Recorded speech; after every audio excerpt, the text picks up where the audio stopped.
Ladies and gentlemen, welcome to Hannah Field for tonight's matchup between the visiting Oaks Tornadoes and your Valley City Highliners.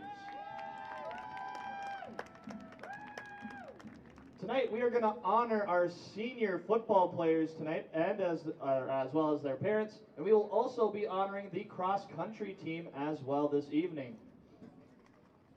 To start off, we are going to pay homage to our senior football athletes.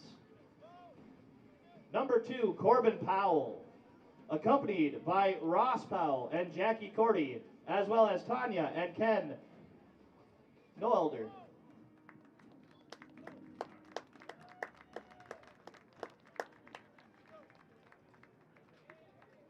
Number 3, Jack Learood, accompanied by Mike and Sarah Learood.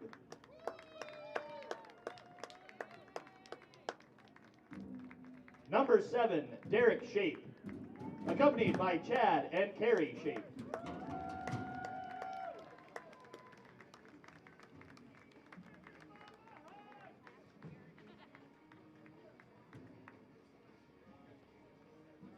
Number 10, Jackson Thornton, accompanied by Jaron and Gina Thornton.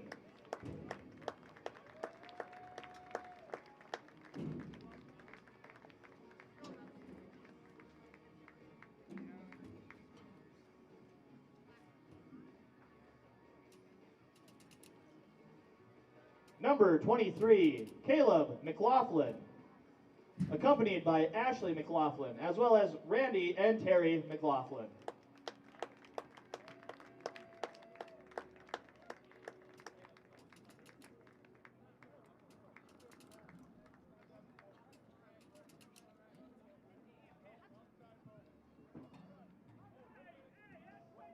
Number 50, Ryer Muskie, accompanied by Doug and Amber Muskie.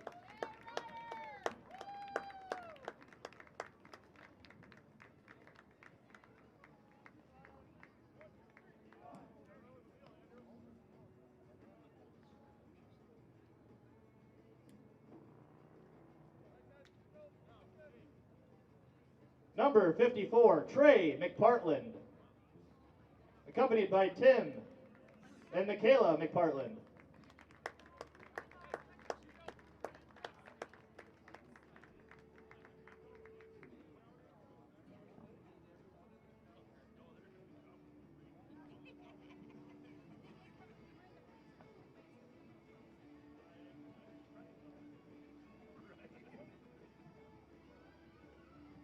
Number 70, Boston Larson, accompanied by Chris and Sheila Larson.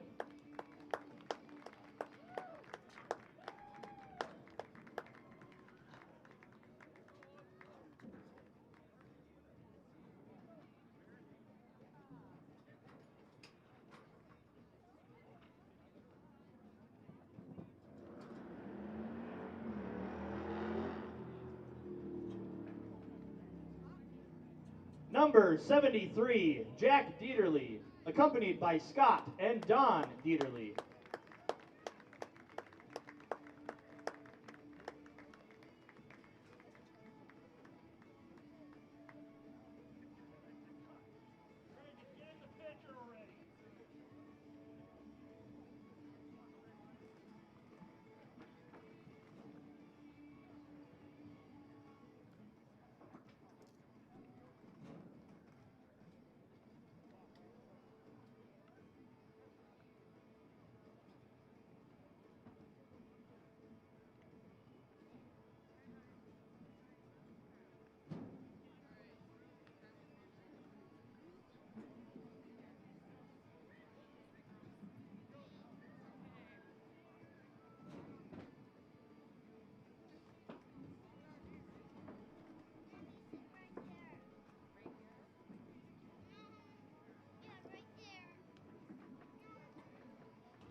Let's give our seniors a round of applause.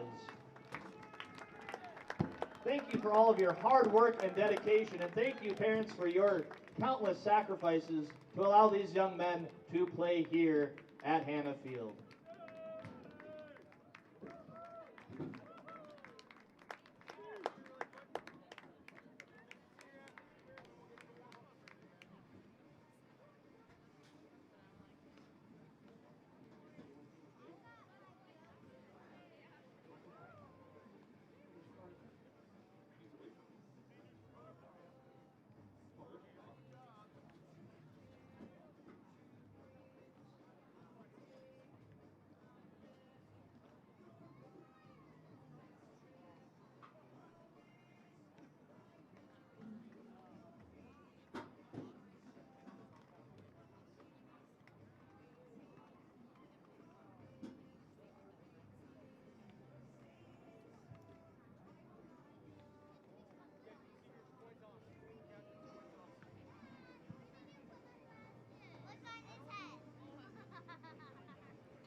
Fans, please center your attention towards midfield as we will prepare for the opening coin toss.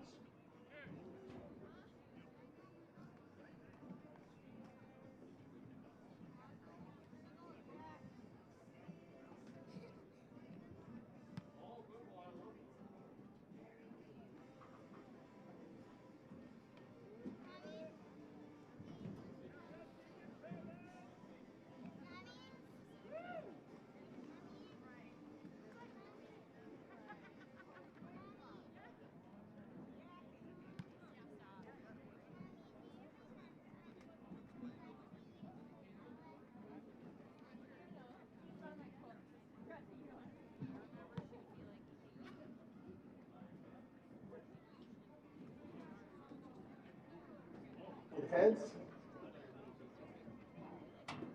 It is tails. LA City, you won the toss. Defer to the second half. You guys want the football? Which end of the field do you want to kick from? Okay, turn our backs that way. Valley City has won the toss, has elected to defer their choice to. Thank you.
Alrighty, fans, if you can focus your attention towards the south end zone, we are going to introduce the cross-country athletes and parents as well.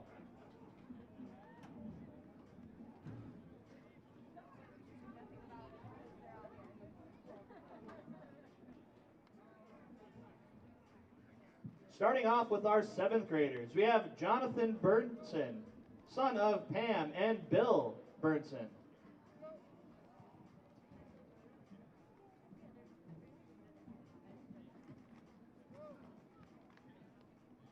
And then to round off the 7th graders, we have Sullivan Peterson, son of Travis and Kayleen Peterson.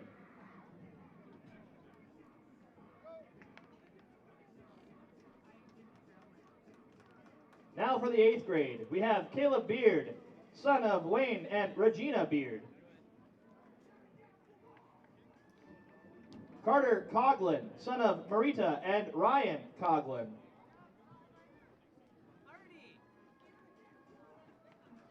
Lainey Elston, daughter of Jason and Angie Elston.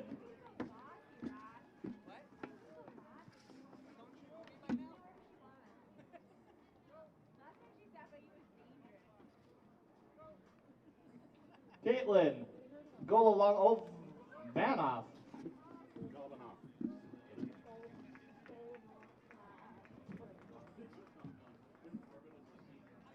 Daughter of Ben and Alicia Galvanoff.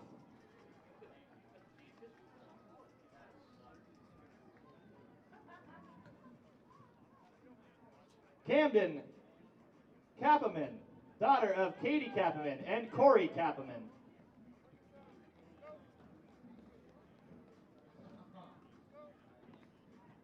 Corbin Peterson, son of Chad and Kirsten Peterson.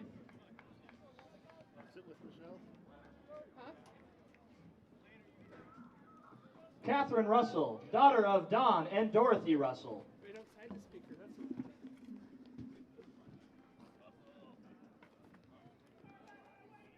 Maya Van Bruggen, daughter of Angela and Tyler Van Bruggen.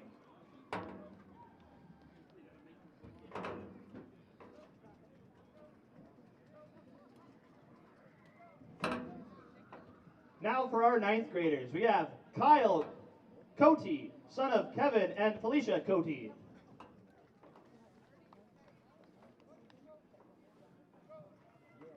Cooper Peterson, son of Laura Liebersbach and Josh Liebersbach.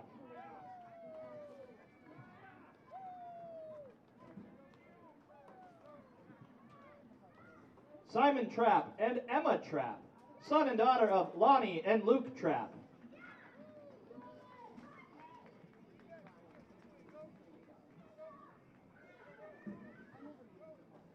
Addie Tufty, daughter of Emma and Tyler Tufty.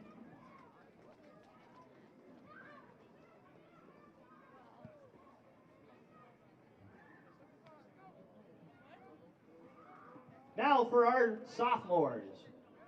Clara Haas, daughter of Vicky and Timothy Haas.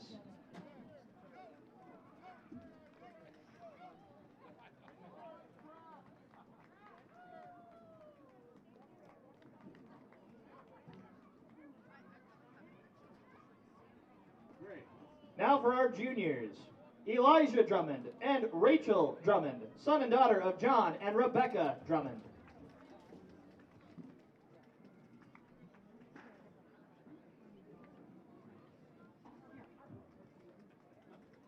Cadence Fetch and Addison Fetch, daughters of Kayla and Matthew Fetch.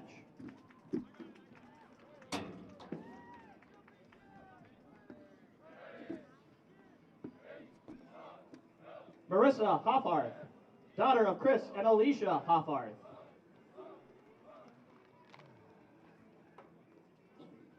Courtney Matchka, daughter of Wade and Nicole Matchka.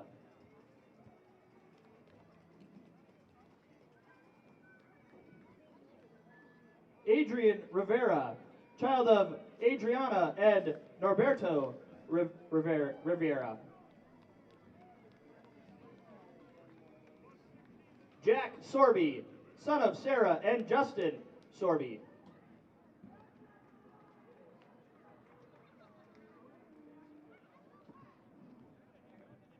Nora Woolhart, daughter of Melissa and Scott Woolhart.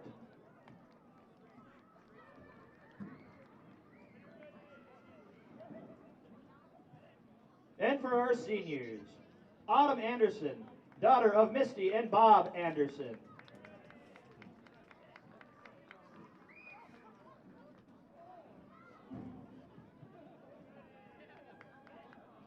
Brenna Storley, daughter of Tyler and Lacey Majerus.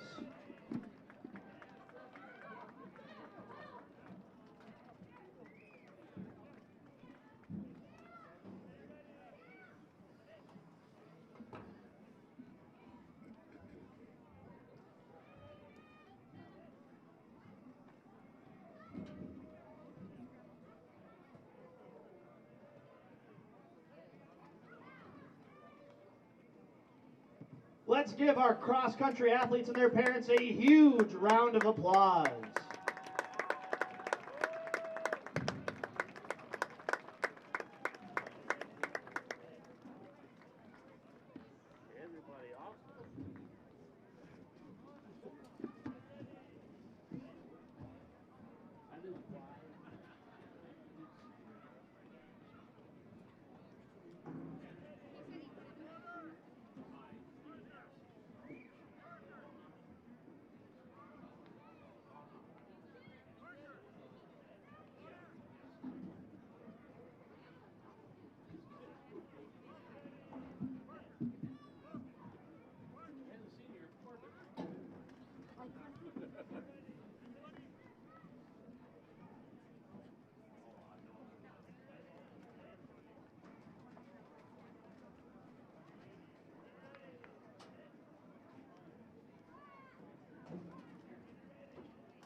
Valley City High School encourages and promotes good sportsmanship by student athletes, coaches, and spectators. We request your cooperation this evening by supporting the participants and officials in a positive manner. Officials for tonight's game are referee Brian Yanish, umpire Matt Randall, head linesman Lance Lukes, line judge Josh Basnock, and back judge Casey Odegaard. Head coach for your Valley City Highliners is Chad Smith. Assistant coaches for the Highliners are Justin Cruz, Brandon Heck, Aaron Heck, Rob Hunt, and Priscilla Siwa. Team managers are Valeria Acosta, Spencer Brown, Lexi Heitzman, and Gabby Wadeson. The head coach for Oaks is Greg Dobitz. He's assisted by Hunter Greenmeyer, Nolan Peterson, and Mark Sayer. Tabitha Muncie is the athletic trainer and is provided by Essentia Health Orthopedics and Sports Medicine.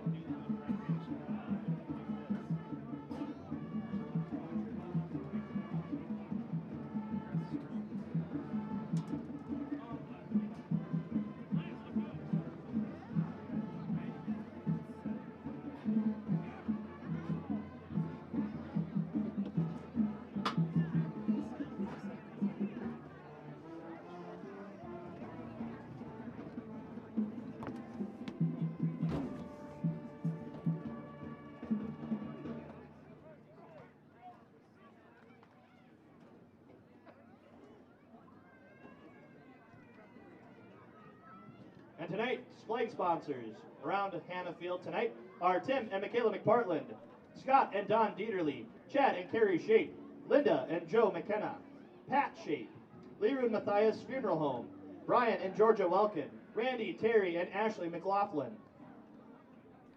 Pete Cavini, Elder B. Care, Kaylee Mackhart, Alicia Geisler, Aflac BC, Amber and Doug Muskie, the Van Hall and Dietz families, Barnes Title, Barnes County Abstract, the Coughlin family, Ryan, Marita, Chase, Carter, and Charlie, Broughton Farms, Tyler and Chelsea Maudlin, the Hunt family, Joe and Jennifer Sikora, Cole and Gina Jorison, Gina and Jaron Thornton, Chad Smith and Tammy Anderson, 406 Home and Outdoor Solutions, Jenny Krewald, Matt Marsh, and Ross Powell at Realty Experts.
And good evening. Welcome to Hannah Field. And we have got Valley City Highlander football tonight here on the Highlander Activity Network as Valley City gets ready to take on the Oaks Tornadoes. And a pleasant good evening to you. Paul McDonald with you here from Hannah Field on the Highlander Activity Network on this another gorgeous fall night in Valley City. And a game that is big as far as the Highliners are concerned. The playoff carrot is still being dangled in front of Valley City, but they have to take care of business over these next couple of weeks. And, of course, maybe need a little bit of help with some teams that are above them in the standings. Coming into play tonight, Ellendale, Edgeley-Cullum, Northern Cass, and Lisbon are all 4-1. Hillsborough, Central Valley, and Oaks at 3-2. Then Valley City at 2-3. And Mayport CG and Sargent County at 0-5 coming into play tonight. The Highlanders play Northern Cass next week, and that will be on the road, taking on the Jaguars up in Hunter. So that'll be a big game on the road. But first things first, they need to get by the Oaks Tornadoes here tonight. Oaks, again, overall, they come in with a record of 3-3 on the year. Valley City overall coming in at 2-5. And the Oaks Tornadoes, you look at their wins this year, 26-21 over Hillsborough Central Valley.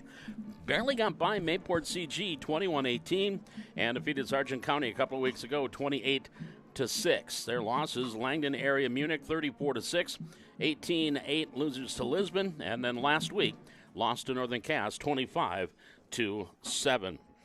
So a key game tonight for Valley City on what is senior night. I think probably second only to homecoming as far as big events during the football season, during a sports season. When you have senior night and you honor your seniors, Valley City with 9 seniors that are going to be wrapping up their Highliner home career here tonight. Let's hope that it's not their, they still have a couple, about 2-3 more games plus to go. And those seniors, Corbin Powell, Jack Leroux, Derek Shape, Jackson Thornton, Caleb McLaughlin, Ryer Muskie, Trey McPartland, Boston Larson, and Jack Dieterle, the seniors for Valley City. The Highlanders, again, at 2-5 and looking to just get on the scoreboard, and listening to Coach Chad Smith as we talked a little bit here the other night when he was joined us last night for Thunder Bowl. And we're talking about what needs to be done. Well, obviously defensively, need to tackle a little bit better would be one of the things that needs to be done for this Highlander team, but put points on the board, get first downs, stay ahead of the chains, and get that ball in the end zone. And again, this is just one of several games going on in the region tonight. Taking a look at what else is going on in the region. Sargent County against Mayport CG. Something's got to give there. 2 winless teams will be playing one another. I see that one ending up in a tie, but that's just me. And that game is going to be in Milner tonight.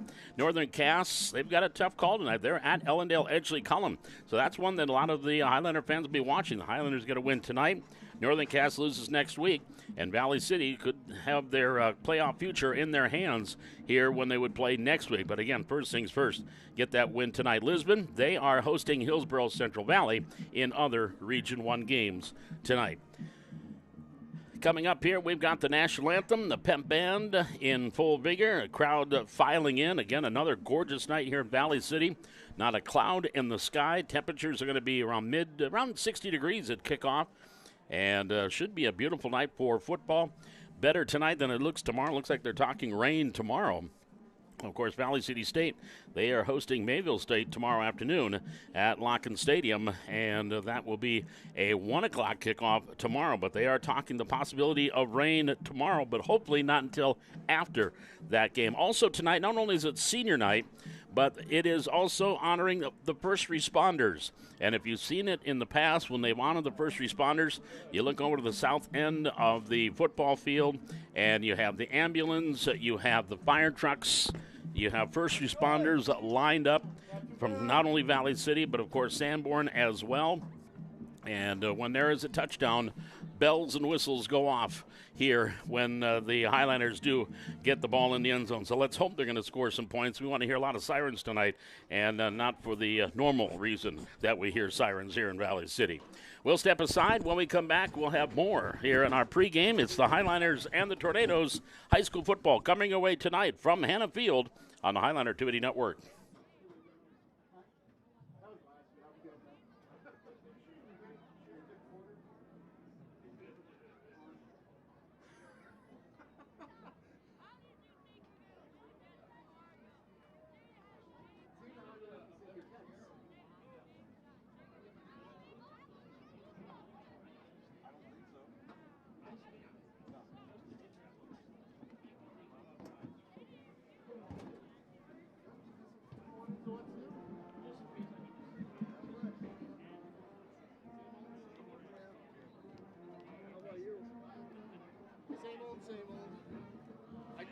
chair. I don't know how to use it, but I'm going to try. It's my feet. My wife bought it. Also tonight, we were talking about the Thunder Bowl was played last night, and some of those Thunder players are here in attendance tonight. Black won their 2 games in the Thunder Bowl last night, a couple of shutouts, and I believe it was Gray that beat Royal in the 3rd game of the Thunder Bowl last evening. Again, 60 degrees will be our game time temperature, and the flag, which is again hanging from the ladder on one of the fire trucks, is just kind of there. Not much of a breeze tonight. Should be a perfect night for football. And we have been told a few wrinkles in the offense for Valley City. As we'll see what they have in store for us as they try to change things up. It's always good to throw in a couple of different things. If your team is struggling a little bit, well, you find a different path. Find a way to get that ball either into the definitely into the end zone, but move those sticks, get those first downs, and keep the Oaks Tornadoes off the field. Bring your attention to the north end zone as we will have the starting offense for the visitors. And now let's head to our public address announcer, Preston Myers, and the starting lineups first. The starting offense for the Oaks Tornadoes.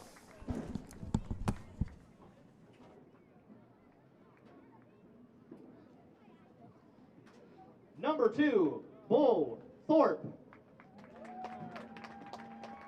Number 6, Andrew Rosendahl. Number 7, Brody Moore. Number 9, David Baki. Number 16, Zaid Hare. Number 20, Matthias Dahlstrom. Number 52, Jacob Patasic. Number 70, Dylan Quank. Number 75, Levi Nagel. Number 76, Giles Meyer.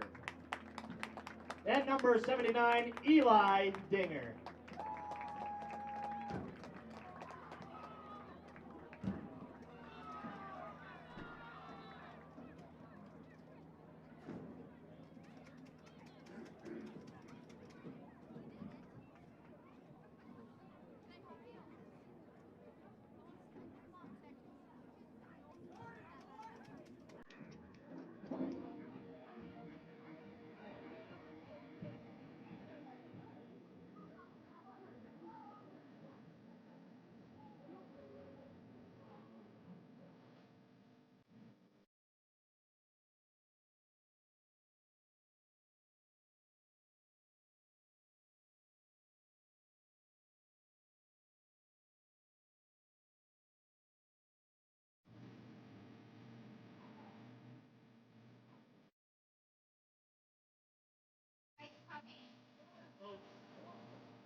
And now, here are your Valley City Highliners.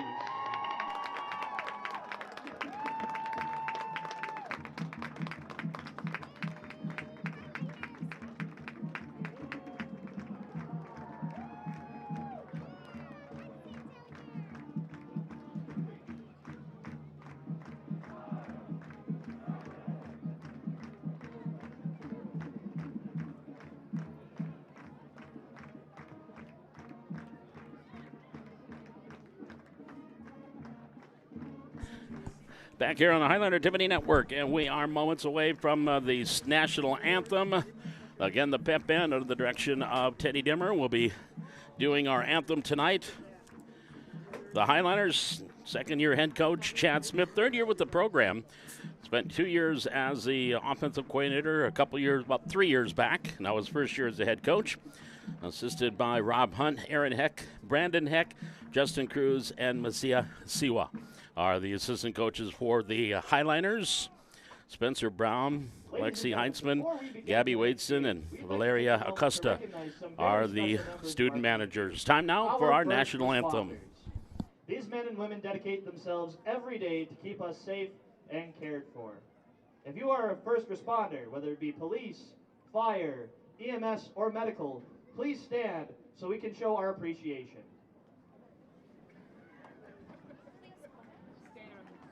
Let's give these individuals a well-deserved round of applause for all they do for our community.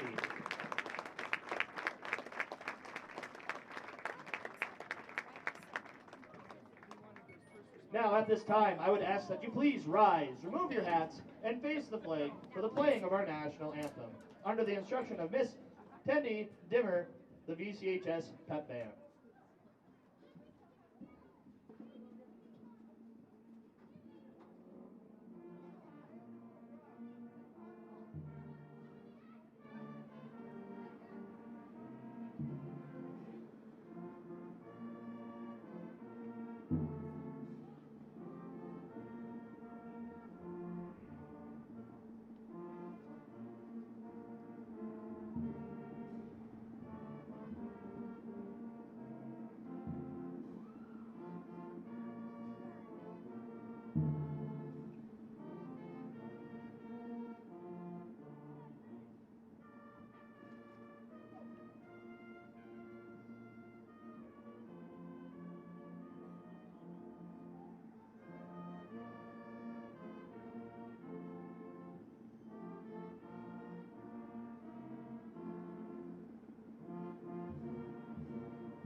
Tornado fans, are you ready? As our national anthem again played by the Valley City Highlander Pep Band under the direction of Teddy Dimmer. And we are just about ready to get things underway here tonight. Our officials tonight, Brian Yanish is our referee, Matt Brandvold, Lance Lukes, Josh Basnuck, and Casey Odegaard are our officials here tonight. Highlighters won the toss. They deferred to the second half, so they will be kicking off, going from our right to left. And the Tornadoes in their road whites, tops and bottoms, black numerals and lettering, trimmed in orange with the black helmets and the orange O on the side. On to kick for the Valley City Highlanders, number 2, Corbin Collins. Highlanders in their Highlander blue tops with the Navy pant and the Navy helmets, and the VC on the side. Here's the approach, and we are underway. Senior night tonight. And at the 15-yard line, back is Andrew Rosendahl and gets out across the 20. And actually Joseph Dobitz, I believe, number 8 on the return. No, it was Rosendahl, number 6. Numbers are a little tiny on the uniforms. And Rosendahl takes it out to the 27-yard line. 1st and 10 here for the Tornadoes to get things started. As they are working again left to right from the 27-yard line. Just getting things started tonight. Glad you could be with us here on the Highlander Activity Network. Beckett Ness, our camera operator, technical director, and gopher tonight. He knows what that means. Halftime, he runs to the concession stand for the old man. From the 27-yard line. 11:53 here in the opening quarter.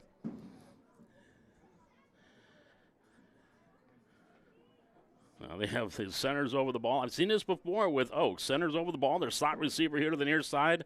And then they bring it up to the line of scrimmage from the 27-yard line. Roll out here to the near side is Bo Thorpe, the quarterback. And he dumps it over the middle complete. Got his man, Brody Moore, on the completion. Out across the 35, out to the 39. That is enough for a first down on the first play from scrimmage. Thorpe gets it up ahead to the 49-yard line. Gain of 12. And it'll be 1st and 10.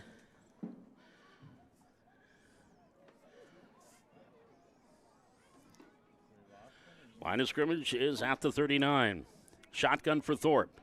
On the give, across the 40, right straight up the middle of the 50-yard line, here to the near side to the 40, and brought down as Derek Shape on the tackle. On the carry is Matthias Dahlstrom, and Dahlstrom takes it to the Highliner 36-yard line. That's a 25-yard run by Dahlstrom. And another first down for the Tornadoes. They have it 1st and 10 at the Highliner 36. I formation behind Thorpe, receivers wide, both sides of the field. Bo Thorpe, the quarterback, gives to his tailback, picking his way to the 35, and inside the 35 to the 34, Owen Hunt there defensively, along with Caleb McLaughlin. Andrew Rosendahl on the carry, the freshman. And they'll give him maybe a yard to the 35-yard line. And it brings up a 2nd down and 9 from the 35. 90 seconds gone here in the opening quarter. 3 receivers wide to the far side of the field. Shotgun here for Thorpe. Dahlstrom is standing next to him. To his right. Thorpe back to pass. Looking, going deep, over the middle, incomplete, little bit high. Corbin Powell was there defensively. Intended receiver was Zach Kyer. And it'll bring up a 3rd down and 9.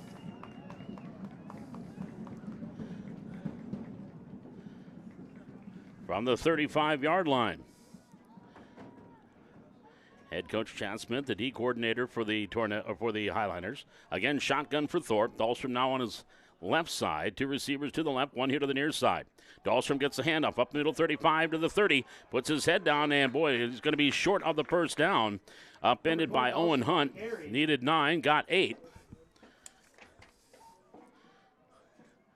So that will bring up a 4th and 1 from the 27-yard line. 9:55 here in the opening quarter. I formation, Thorpe under center on the 4th and 1, gives to his fullback, and Dahlstrom will get the first down and then some. Sakura there defensively for Valley City. Hunt also helping out on the tackle, but it'll be enough for a first down inside the 25 to the 22-yard line. Gain of 5 yards there for Dahlstrom. And that is the 3rd first down on this drive for the Tornadoes. 1st and 10 from the Highlander 22. Dahlstrom and Rosendahl. Rosendahl, the freshman, 165. He is the tailback. Dahlstrom is the up man. Receivers wide both sides of the field. Thorpe, the junior quarterback. From the 22, back to pass. Under pressure, being chased. McLaughlin chasing him, and McLaughlin fumble, and it's recovered by Valley City. Caleb McLaughlin came up with a strip sack, and I wonder if that was Trey McPartland that was behind him that came up with the recovery for Valley City. It was either Trey, I believe it was, that came up with the recovery, or Dieterle. Either way, the Highliners get the first break of the game on the strip sack to the 29-yard line. So a loss of 7 yards on the play off the strip sack by McLaughlin. And the Highliner offense with one of your wrinkles. Now Ryer Muskie is a fullback in the backfield. Hudson Krewald in the pistol. Receivers wide both sides of the field. 1st and 10 from the 39 for the Highliners. Here goes Leighton Hendrickson in motion. Handoff goes to Powell. Corbin trying to the outside. He's got the corner to the 35. Powell to the 40. It's going to be a first down for the Highliners. Then spun out of bounds at the Highliner 44-yard line. That is a 15-yard carry for Corbin Powell. And Valley City with their first down on their first play. It'll be 1st and 10 for Valley City at their own 44-yard line on the near hash. Muskie and Powell on either side of Krewald. Receivers wide both sides of the field. Leroux now goes in motion, set up strong side to the right. Coming in motion across the backfield. That's Leighton Hendrickson. Handoff goes to Powell, and Corbin is in the backfield, stays on his feet. He's got running him to the 50, cuts back to the middle field, fumbled the ball, but he recovered it. Oh, now Oak says they have it. Almost looked like Powell got back on it, but I think the ball came free, and the Tornadoes come up with a recovery. So each team now has turned the ball over, and that was a nice run by Corbin Powell, and it's going to be Tornado football.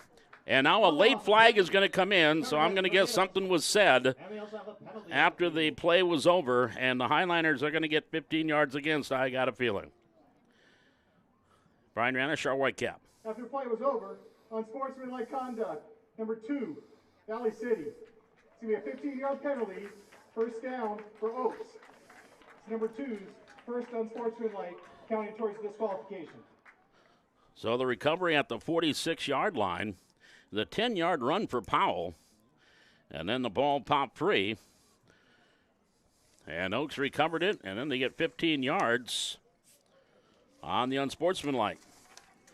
So now the Tornadoes will take over 1st and 10 at the Highliner 39 with 8:55 to 8:57 to go here in the first quarter. Thorpe in the pistol. 2 receivers to the far side of the field. Dahlstrom gets the handoff. Dahlstrom to the 35. He's at the 30. Gets a block downfield at the 25. And then Dahlstrom pushed out of bounds by Derek Shape here on the near sideline. Inside the 25 to the 23-yard line. Gain of 16 on the carry for Dahlstrom. The play will be a Tornadoes first down. And that'll be a first down for Oaks. Their 4th first down here in the first quarter. It'll be 1st and 10 for Oaks at the Highliner 23. 8 minutes, 50 seconds here in quarter number 1, no score. Tornadoes with their second possession. At the 23-yard line. Thorpe in the shotgun, Dahlstrom standing next to him. Now man in motion comes across the backfield. Dahlstrom will get the handoff left side to the 20, and Dahlstrom gets inside the 20. He lost the football, and the Highliners recover. Well, it is a bakery night tonight here in Valley City. Turnovers everywhere. 8:41 to go, and the Highliners come up with the recovery on the fumble and the handoff to Dahlstrom. It'll be 1st and 10 for Valley City at the 17-yard line. So each team now is coughing the ball up. That's the second turnover on Oaks. It'll be 1st and 10 ball on. And it'll be 1st and 10 for the Highliners from their own 17-yard line with 8:41 to go in the opening quarter, no score. In the pistol is Krewald. Now here comes Hendrickson, Layton across the backfield. Handoff as to Caleb McLaughlin. And McLaughlin gets out to the 20-yard line. Maybe pushes forward. Boy, Caleb very strong. He's going to push that Powell up to the 24-yard line. Brought down by a family of Tornadoes. And where are they going to say? Down at the 23. So gain of 6 yards there for Caleb McLaughlin. It'll be 2nd and 4 for the Highlanders. And it'll bring up 2nd down and 4. Powell having his ankle taped, so he is on the sidelines right now getting his ankle taped. And McLaughlin will step in at the tailback spot. Layton Hendrickson split wide to the far side. Derek Shape here to the near side of the field. Split on either side of quarterback Krewald. Here comes Hendrickson again in motion from the 23. McLaughlin gets the handoff. Caleb across the 25. He's going to have first down yardage out to the 29-yard line. 6 yards there for Caleb McLaughlin. And the Highlanders will have their 3rd first down. Play is a Highliner first down. It'll be 1st and 10 for Valley City at their own 29-yard line. Again, an absolutely perfect night for football. Virtually no wind. The only wind tonight, the hot air up here in the press box. From the 29. 7:31 left to go here in quarter number 1. Handoff goes to McLaughlin. Caleb cuts back across the grain. He's out to the 35, running him to the 40. He's in midfield. Caleb McLaughlin to the 45, 40, 20, inside the 25, still on his feet to the 20, 15, and down to the 11-yard line. No flags on the play. Caleb McLaughlin, he weaved and weaved his way through just like a water bug, takes it down to the 11-yard line. And that is a 60-yard run by Caleb McLaughlin from their own 29 all the way down to the Oaks 11. 1st and 10 for Valley City. Backs on either side of Krewald from the 11-yard line. Why not? McLaughlin up the middle of the 10. Caleb to the 5. Caleb is in for the touchdown. Caleb McLaughlin takes it in from 11 yards out. No flags on the play. And Valley City strikes first.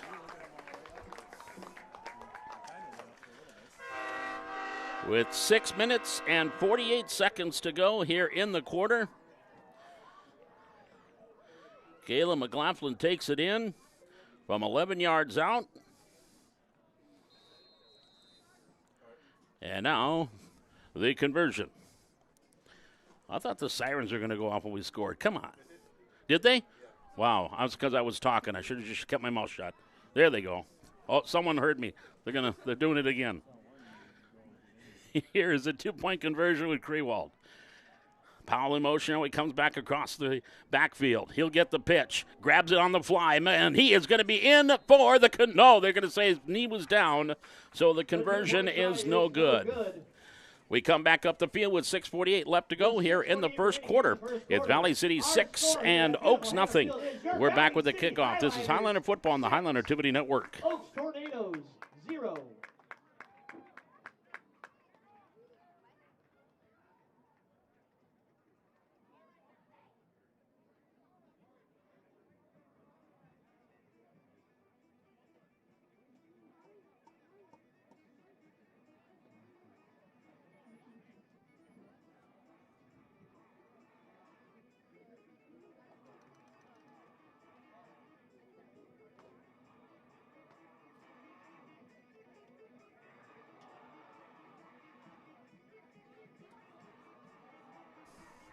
Well, the fumble recovery by Valley City. That was an 83-yard drive for the Highliners. The big play, a 60-yard run by Caleb McLaughlin. Then he took it in for the last 11 yards.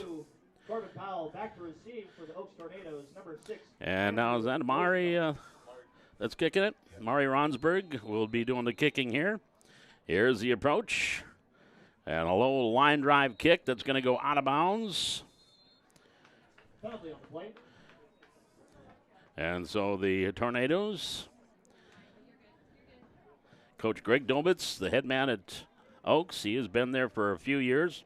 I want to say, I think he's a former VCSU Viking, if memory serves, back in the day. Prior to the kick, offside, kicking team, 5-yard penalty, will redo the kick. And they're going to back him up 5 and do it again.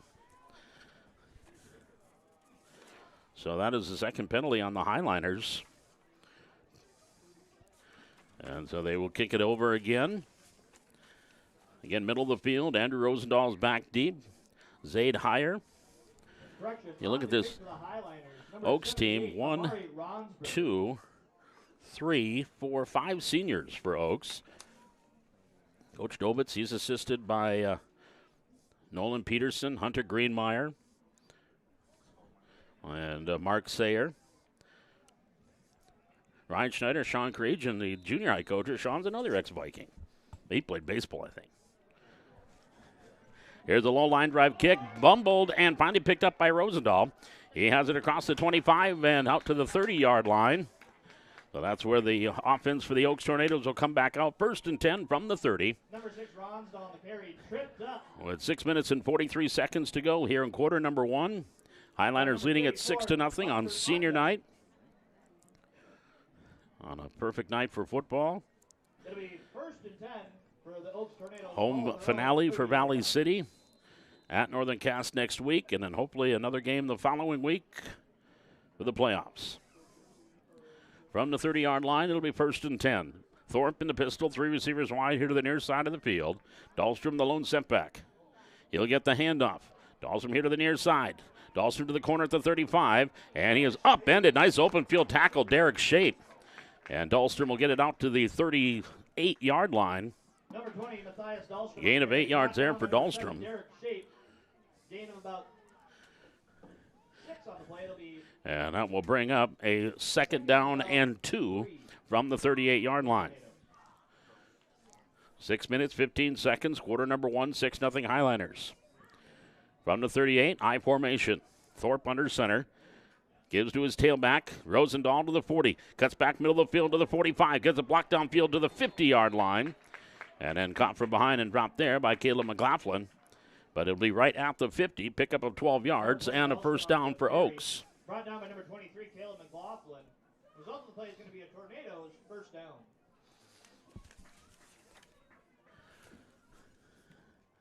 So it'll be 1st and 10 now for the Tornadoes.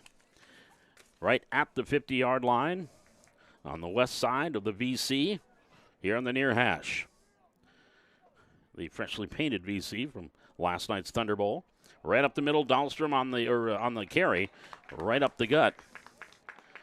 And Matthias Dahlstrom gets a couple of yards to the 48. Dahlstrom already 70 yards on 7 carries.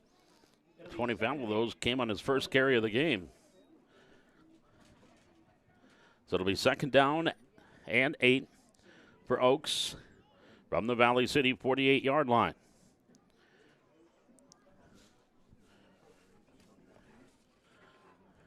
They'll have 2 receivers wide to the far side of the field.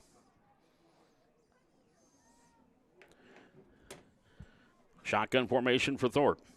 1 receiver here to the near side. Dahlstrom handoff, left side, and he is stacked up there. He'll get a yard to the 46, 2 to the 46-yard line. Jack Dieterle, the last off the pile there for Valley City. And they will give him 2 yards to the 46. Let's make some noise. That'll bring up a 3rd down and 7. We'll call 3rd and 6 from the 46.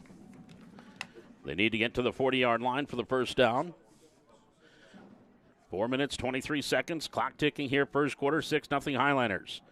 From the 46-yard line, Thorpe back to pass, throwing far side, has his man complete. It's going to be a first down right at the marker, then a +1 to the 39-yard line.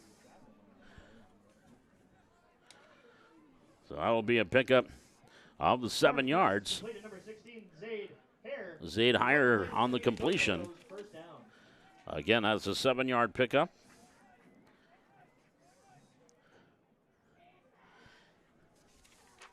And that will be first down at number 6 for the Tornadoes. 1st and 10 from the Highlander 39. High formation, receivers on both sides of the field for Thorpe. Gives off to his tailback and hit at the point of attack, and nothing doing there. Getting thrown back for a loss. That is Ryer Muskie coming up with a tackle. Sporting a different number tonight due to playing fullback. He's wearing number 46. It'll be a loss of a yard for Dahlstrom. That'll bring up a 2nd and 11 from the 40-yard line. So Ryer Muskie came flying through there and making the big tackle for the Highliners. 2nd down and 11 from the 40-yard line. 3 minutes, 23 seconds to go here in the opening quarter. 6-0 Valley City. An 83-yard drive capped off by an 11-yard touchdown run by Caleb McLaughlin. Thorpe fakes the pitch. Rolling near side. Fires downfield complete at the 35-yard line. And taking his self down to the 29. Going to be very close to the first down yardage. That was David Bakke on the reception. And is going to be enough for a first down. So they got their 11 yards that they needed. 3rd different receiver on 3 completions for Thorpe. So 1st and 10 now for Oaks at the Highlander 29-yard line. 3 receivers wide here to the near side of the field. Thorpe in the shotgun. Pitches near side. He gets it here to Rosendahl at the 30, and he is going to be down to the 26-yard line, gain of 3. It'll bring up 2nd down and 7. Ryer Muskie last off the pile there for the Highliners. It'll be 2nd and 7 for the Tornadoes. So again, a pickup of 3 yards. This brings up 2nd down and 7 from the 26.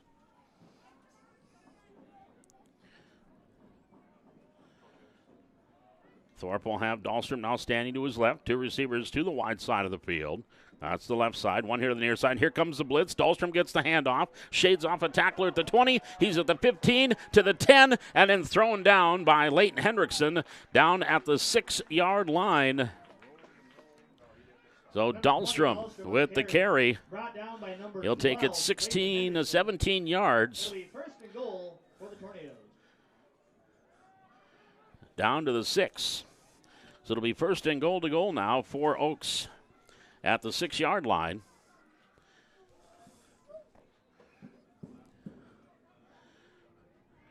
Thorpe brings him up. He'll give to his fullback, Dahlstrom. Dahlstrom hit at the point of attack, and he'll get inside the 5. Gain of 1. Dieterle getting there along with Muskie on the tackle for Valley City. A gain of a couple yards for Dahlstrom. Dahlstrom is quietly having a huge first half. That was his 11th carry for 90 yards. 1:10 to go. Second down and goal from the 4-yard line for Oaks. Valley City leading it 6-0, but the Tornadoes knocking on the door. Receivers on both sides of the field. I formation. Thorpe will get under center from the 4. Thorpe gives off to Rosendahl. Rosendahl left side. Grabbed by Hunt. And Owen couldn't hold him long enough. He did get down to about the 2. Gain of a couple yards there for Rosendahl. And it brings up 3rd and goal from the 2-yard line for the Tornadoes. So they have time to get one more play in here before the end of this first quarter. And we have a timeout on the field. We'll step aside ourselves. 29 seconds left to go here in the first quarter. 6-0 Highlanders leading. This is Highlander football on the Highlander Activity Network.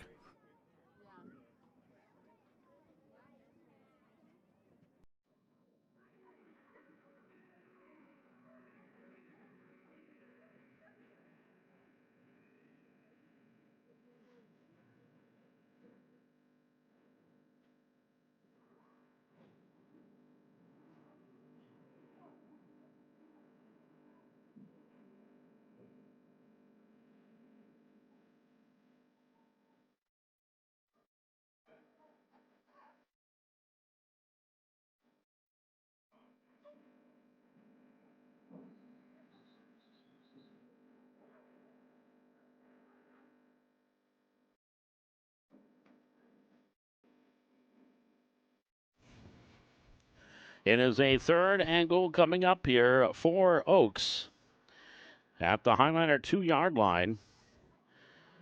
It's 3rd down. With 29 seconds to go here in the first quarter.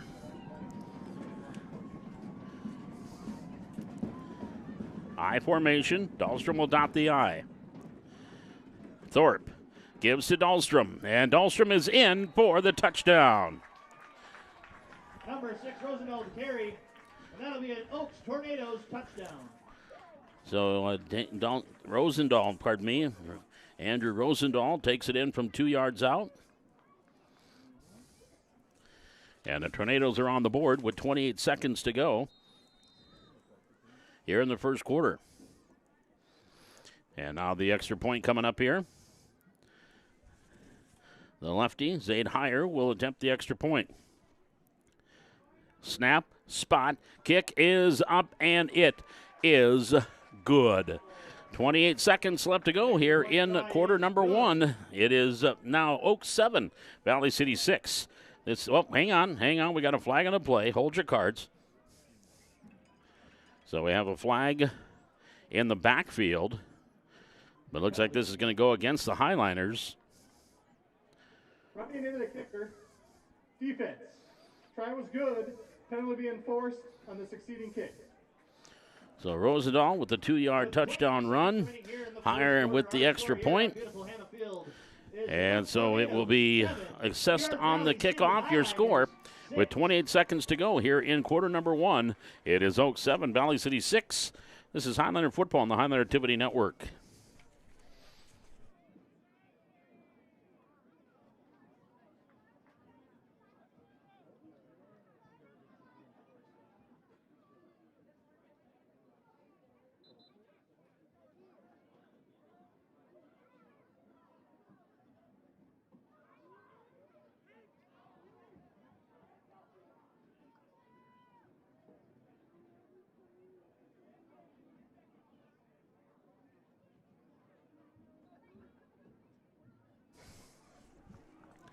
So the Tornadoes, they answer right back on a nice drive themselves, and now take the 7-6 lead with 28 seconds to go in quarter number 1.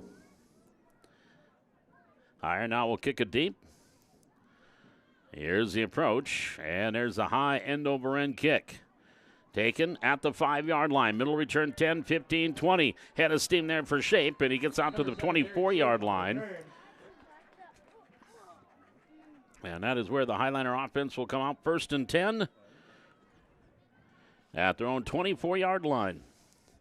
With 23 seconds to go here in quarter number 1, 6-0 or 7-6 advantage to the Tornadoes. For the Highliners. The Highliners with an 83-yard touchdown drive after recovering a fumble.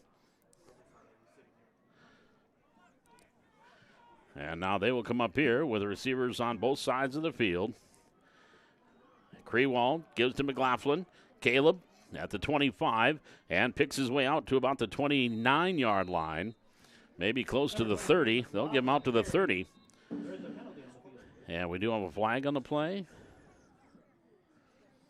It's a possibility of a hold. It's right in the middle of the pile.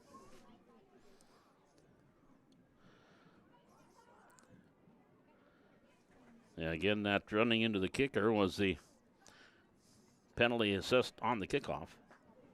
Holding, 46, offense. 10-yard penalty from the spot of the foul. Replay, first down. So a 10-yard penalty. Ryan Ruski called for the hold. And that'll take him back to the 17-yard line.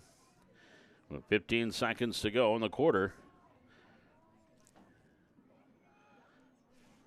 That'll bring up a 1st and 20 from the 17.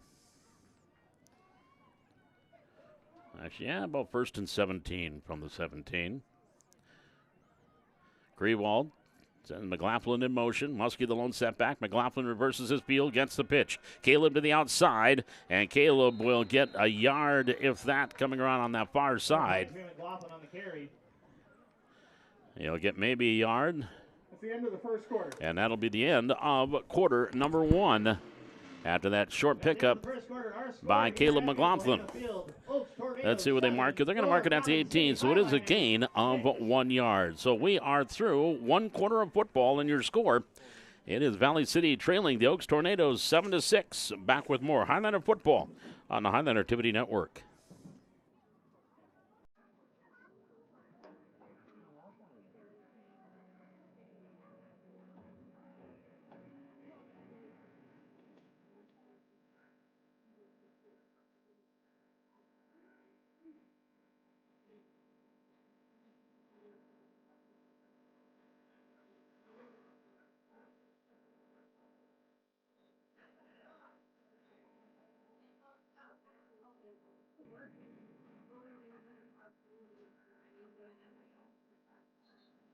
Fans, make sure to get your 50-50 raffle tickets. Find those wearing the red aprons, as they will help you with purchasing a 50-50 raffle ticket.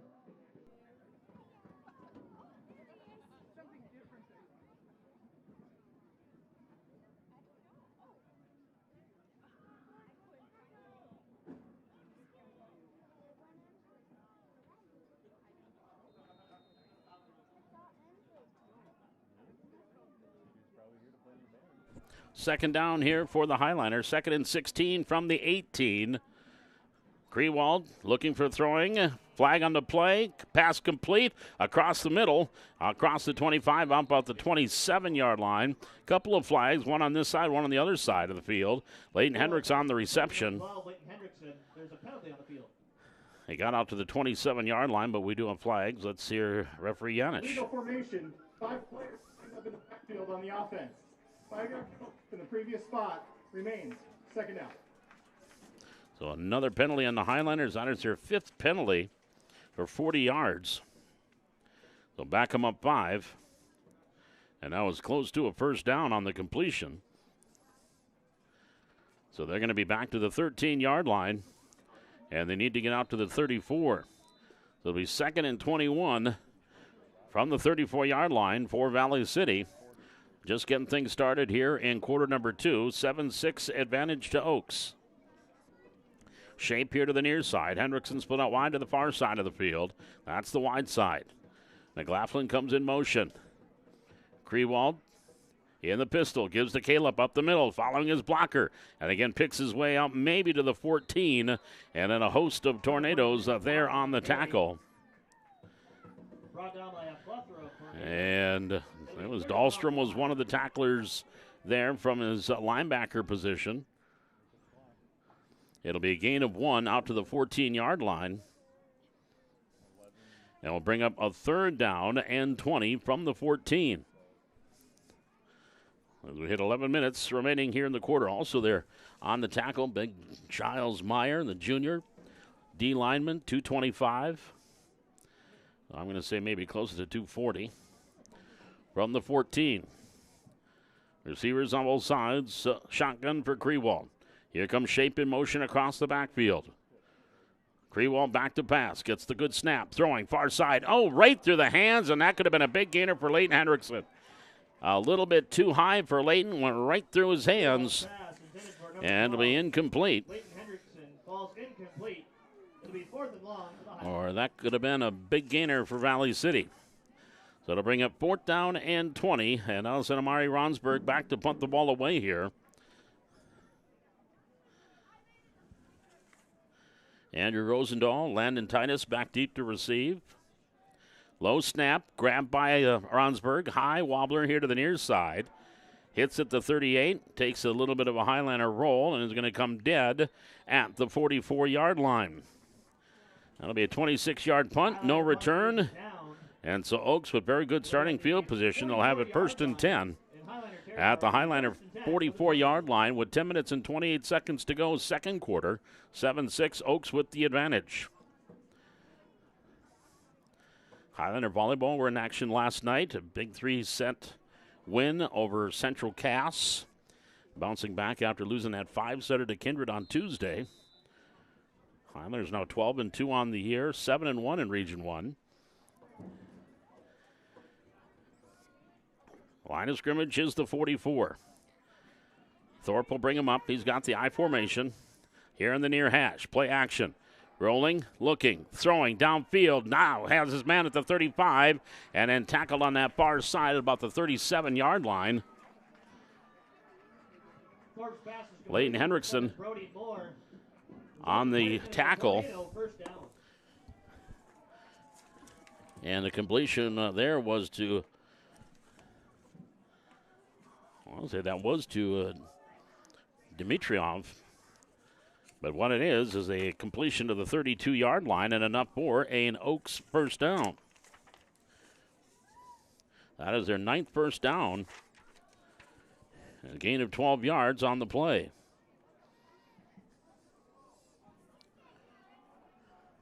On the 1st and 10 from the 32. Rosendahl on the carry. Gets it inside the 30-yard line. Takes it down to the 29, picks up 3 yards.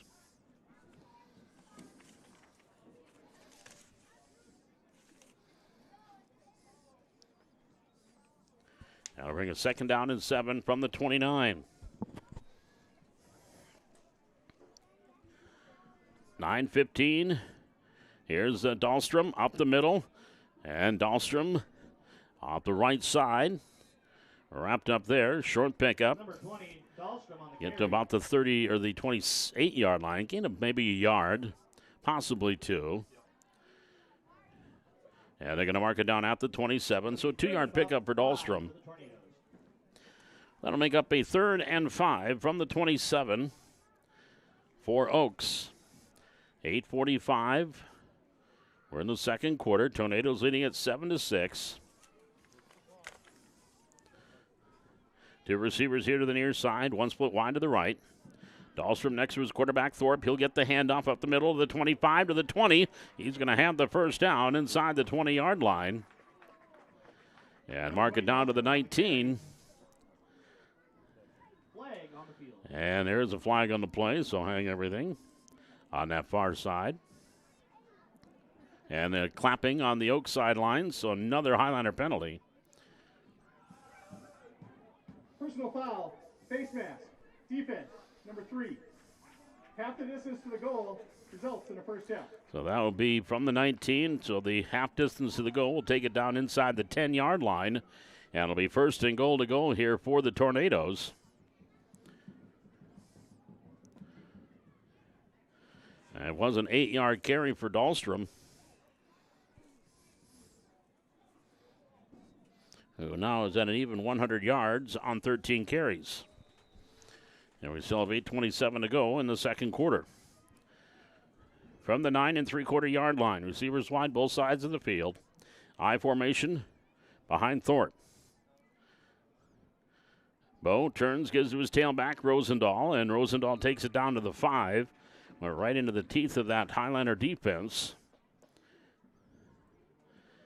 And he'll pick up what will, in essence, be a 4-yard pickup to the 5. Rosendahl on the carry. Which will bring up a second down and goal from the 5-yard line.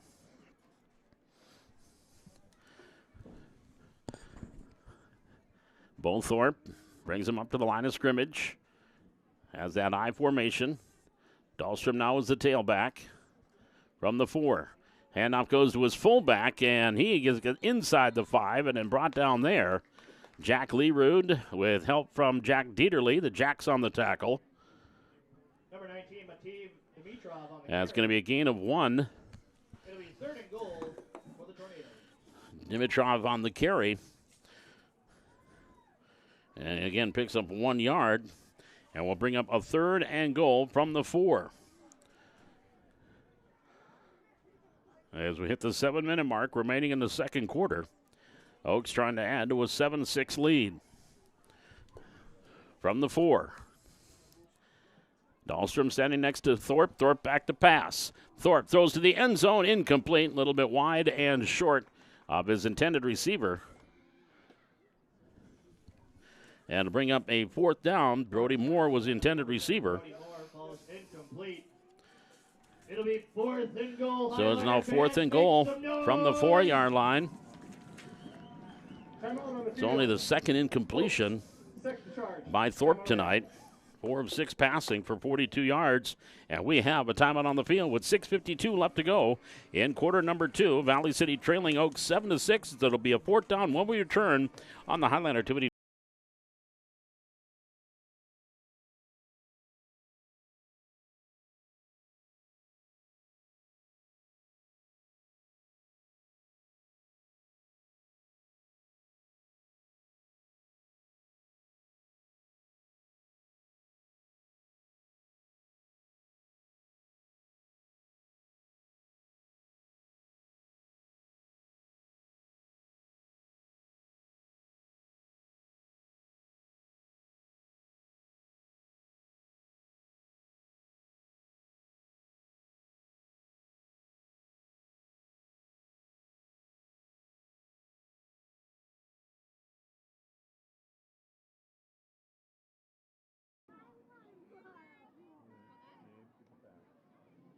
It is 4th down here for Valley City, or for Oaks. 4th and goal from the 4-yard line. They come up to the line of scrimmage. Thorpe will be under center, has the I formation. He rolls, he boots, he's throwing back the other way. Middle screen, and he is not going to get it. The defense comes up. Derek Shape with a tackle on Rosenthal, and no gain on the play. And the ball will go over on downs to Valley City. So a big play there by Derek Shape. He stayed home, came up with a defensive play on 4th and goal. And now the Highliners will take over 1st and 10 at their own 4-yard line. Now they got to be a little careful here. You go in that pistol formation, that means Krewald's going to be in the end zone. Right at the goal line, maybe a half yard deep. Backs on either side of him. On a 1st and 10 from the 4. McLaughlin going to try to give him some breathing room. He'll get out across the 5-yard line out to the 7. Gain of 3. Number 23, Caleb McLaughlin. And he'll bring up a 2nd down and 7. Gain of about 3 on the play. It'll be 2nd and 7 for the Highlanders. Jacob Patacek on the tackle.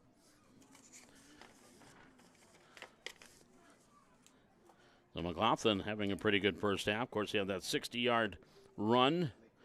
Now sitting at 7 carries for 88 yards. Corbin Powell had some ankle issues. He's on the bench right now. It is a 2nd down and 7, or 2nd down and 7 from the 7. Krewald in the pistol. Snap from the goal line, looking to throw. Throwing, far side, got his man complete. Leighton Hendrickson, it's a first down. Leighton Hendrickson out across to the 28-yard line. And he was tackled there by Landon Titus, but it is enough for a first down. Out to the 19-yard line, gain of 12 yards. Highlanders picking up their 6th first down of the game. That is the first completion. 12 yards to number 12. That'll be 1st and 10 from the 19 for Valley City. 5:35, second quarter, 7-6 Oaks. Backs on either side. Krewald, handoff, McLaughlin. Caleb will get out to the 30 and across the 30 or the 20 to about the 21-yard line. Short pickup of just a couple of yards there for Caleb McLaughlin. Levi Nagel or Eli Dinger, 75 or 79 on the tackle. I think that was 75, the senior, Levi Nagel. Out to the, we'll mark it out to 20, we'll call it the 22. Gain of 3 yards there for Caleb. So from the 22-yard line, it is 2nd down and 7. Shape comes in motion across the backfield. Krewald looking to throw. Flag on the play. Throwing over the middle. Complete to Leighton Hendrickson. It's a first down. But again, we've got a flag on the play. Where it came, Shape might have headed upfield a little too soon. And we'll get the call from our Whitecap, Mr. Brian Yanish. Illegal shift. Offense. 2 players moving prior to the snap, not getting set. 5-yard penalty. Replay. 2nd down. We're hearing way too much from Brian Yanish tonight. 4 minutes and 42 seconds. Not that I don't like Yanni, but you're not supposed to be heard as much as I am on the broadcast. So the penalty will take it back to the 17-yard line. 6th penalty on Valley City for 45 yards. So out to the 17. It'll bring up 2nd down and 12 at the 17-yard line. Krewald, McLaughlin now reverses, comes back in motion, gets the pitch to the wide side. Caleb to the 20, 25, 30. McLaughlin to the far side, 40. He's at the 45, to the middle of the field to the 50, and brought down at the 45-yard line in Oaks territory. Caleb McLaughlin. He will take it 38 yards to the 45-yard line. Caleb McLaughlin, a huge first half for the senior. 9 carries for 129. That is the 7th first down for the Highlanders. It'll be 1st and 10 from the 45-yard line with 4:15 left to go here in the second quarter. So McLaughlin got some good blocking downfield, was able to get himself out to the 45. Shape comes in motion across the backfield. Back to pass Krewald, looking one way. Now he's going to have to run, and he's going to get swallowed up and sacked back at the 49-yard line. So that's going to be a loss of 6 yards there by Hudson Krewald. On the sack was Trey Miles with the help from Jacob Potacek. And they're going to say back to the 50, so it's a loss of 5 yards. Yeah, to bring up 2nd and 15 from the 50. 3.5 minutes remaining here in the second quarter. Leroux now sets up the tight end, strong side left. At the 50, right on the VC. McLaughlin the handoff up the middle. Spun down, still on his feet to the 45, and he's loose to the 30, to the 20, 15, 10, 5, touchdown, Highlanders!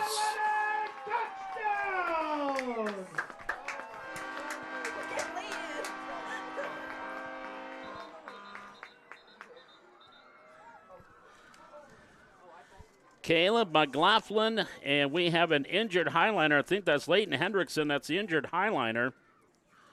But McLaughlin takes it in from 50 yards out.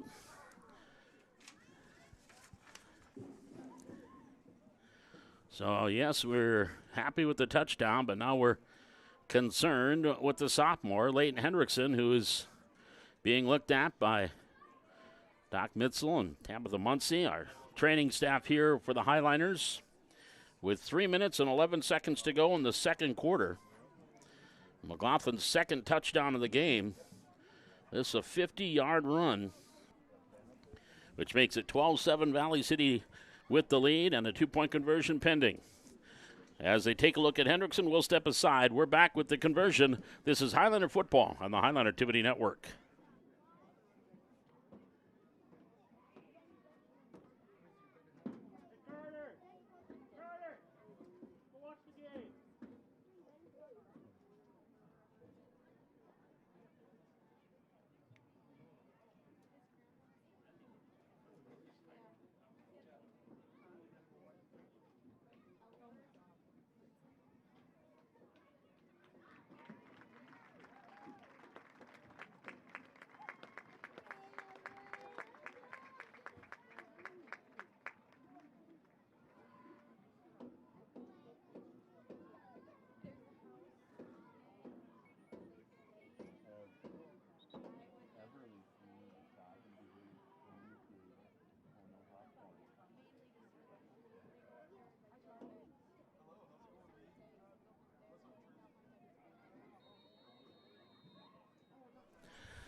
That drive, correct me if I'm wrong, 96-yard drive for Valley City, started at their own 4-yard line, highlighted by Caleb McLaughlin. He had a 38-yard run, and he had a 50-yard run. So 88 to the 96 by Caleb. A couple of penalties tossed in there as well. Now going for 2 with 3:11 remaining. McLaughlin in motion. He gets the pitch, cuts back inside, and Caleb puts his head down, burrows his way, but he is not going to get in, so the conversion failed. So we come back up the field with 3:11 left to go in this second quarter. Your score now reads Valley City 12 and Oak 7. We're back with the kickoff. This is Highlander football on the Highlander Activity Network.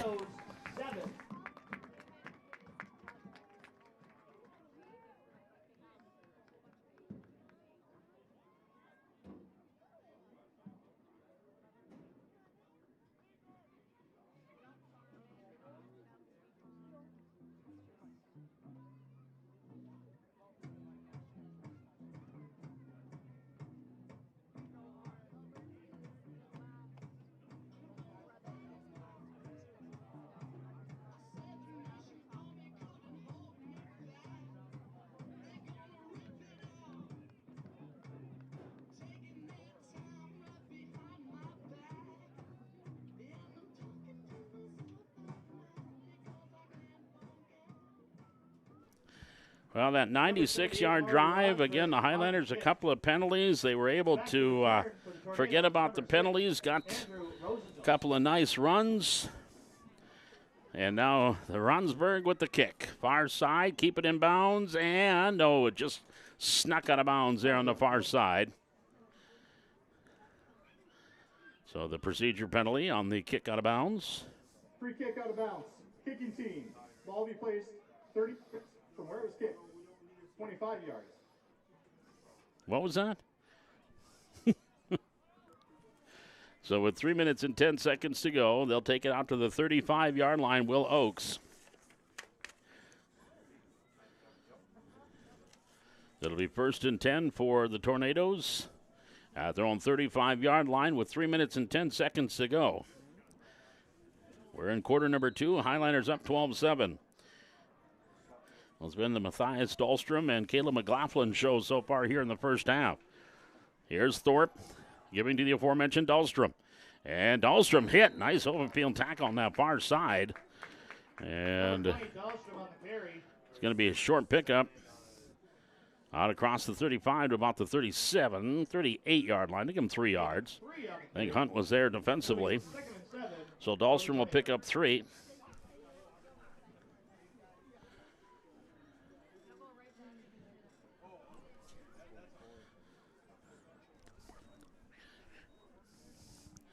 From the 38-yard line, 2:35 to go.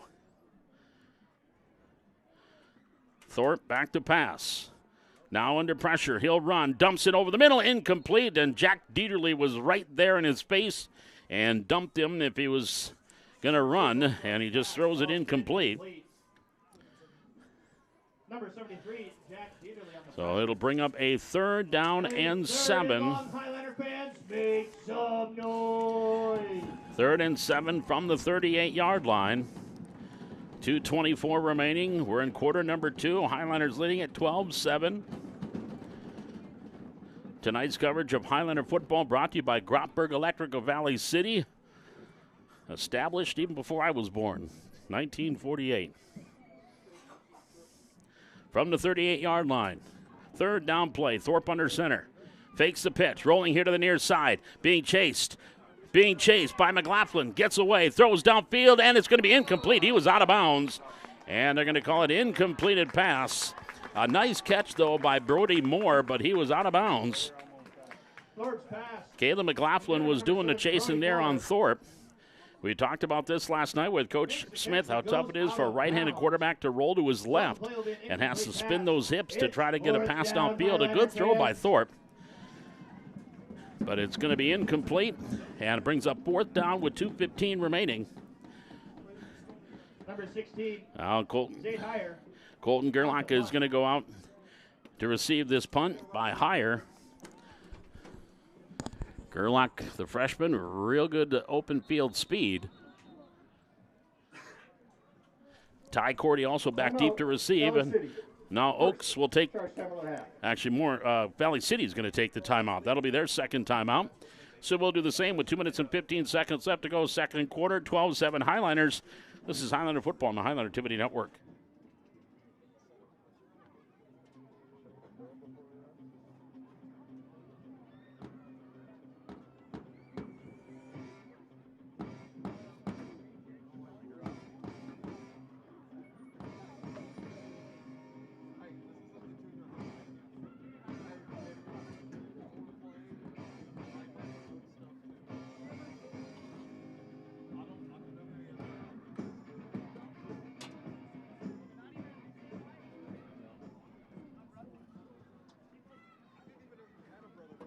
Back to return for the Highlanders, number 24, Ty Cordy, and number 8, Colton Gerlach. So Colton Gerlach, Ty Cordy back deep to receive the higher punt. Line of scrimmage is the 37-yard line. It is 4th and 7. Good snap. The left-footed kick. High kick near side. Gerlach comes up. They're going to let it hit. And it's going to take a Oaks roll down to the 26-yard line. 37-yard punt, no return. So the Highliners, with 1 timeout and 2 minutes and 2 seconds to go, leading at 12-7. And the Highlanders did defer, so they could have a 2-for-1 here. If they can hold on to the football, they will have the ball to start the third quarter. Always like those 2-for-1s. The line of scrimmage is the 26. First down and 10 for the Highliners on this senior night.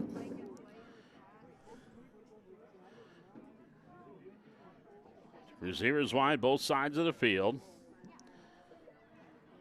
Now McLaughlin comes in motion, turns around and reverses his field. Krewald gives him the handoff. Here goes Caleb out to the 30, gets out to the 36 or 31-yard line. Gain of 5. And it'll bring up a second down play. Dahlstrom there on the tackle. So we'll give him a 5-yard pickup there for Caleb McLaughlin. And boy, what a half of football by the senior. A 60-yard run, a 38-yard run, and a 50-yard run.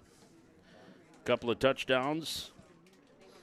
Sitting at 184 so far. From the 31. Backs on either side of the field. Receivers on either side. Here's Shape coming in motion across the backfield. Krewald gets the snap, looking to throw. Flag on the play. Rolling to the far side, and he'll throw downfield incomplete. Throws it out of bounds, but flags on both sides of the field. So this will probably go against the Highliners with a possible illegal shift again. With 1:12 remaining here in the second quarter. Mr. Janish, what's going on? Illegal formation, offense. 5 players in the backfield at the snap. 5-yard penalty, replay. Second down. That is 7 penalties now for the Highliners for 50 yards.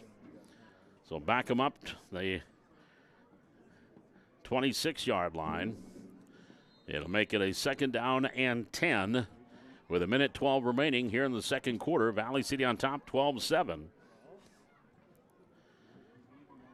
Two receivers here to the near side. Here's Krewald looking to throw, rolling out. Krewald dumps it off. He's got his man complete. McLaughlin at the 30. Caleb across the 30 out to the 34. He's going to be short of a first down, but a nice pickup out to the 34-yard line. Tackle there by Brody Moore. Now the Highlanders will take their last timeout. So again, the reception takes it out to the 34-yard line, 8-yard completion. And it'll bring up a third down and short here for Valley City. That's the second completion for Krewald. He is 2 for 3. Had one nice completion that was called back because of a penalty. And the Highlanders need to get to the 36-yard line, so they're facing a third down and 2 with 1:01 to go. That is their final timeout. So if they don't get this first down, you can see Oaks taking one of their last 2 timeouts to save some time. And again, the Highlanders will have the ball to start the third quarter as they defer to the second half. So it'll be a third down and 2 for Valley City. The line of scrimmage is their own 34-yard line. We come out of the huddles. Krewald again in that pistol. 2 receivers here to the near side. And Ty Cordy is out here with shape with the injury to Leighton Hendrickson. McLaughlin gets the hand up. Oh, and he gets back to the line of scrimmage, and that's it. So Caleb back to the line of scrimmage. Levi Nagel there on the tackle. So no gain on the play. And now Oaks does take their timeout. And the Highlanders now have a 4th down and 2 with exactly 1 minute left to go here. In quarter number 2, Highlanders leading at 12-7. Senior night and first responders night.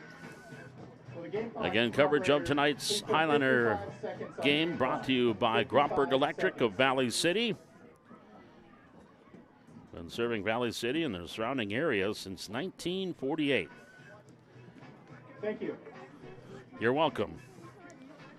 As they took 5 seconds off the clock. Oh, he wasn't talking to me? Okay, all right. Just trying to be polite. 55 seconds to go here in the second quarter. Valley City leading at 12-7. This is a 4th down and 2 for the Highlanders. But do you go with a quick kick here, or do you try to get that first down? They're going to have Brownsburg is going to race in, and Amara is going to try to punt the ball away here for Valley City on a 4th and 2. Good snap, the approach, the swing of the leg, high kick, way short here to the near side, and it's going to roll and go out of bounds at around the 45-yard line. And that's where they're going to mark it at the 49. 21-yard punt, no return. So Oaks with 1 timeout remaining, I believe, and 48 seconds. They'll have it 1st and 10 from their own 45-yard line, trailing 12-7.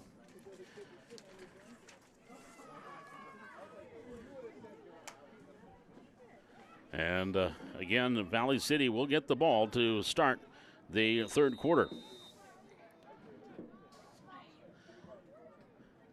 From the 45, they have trips to the far side of the field.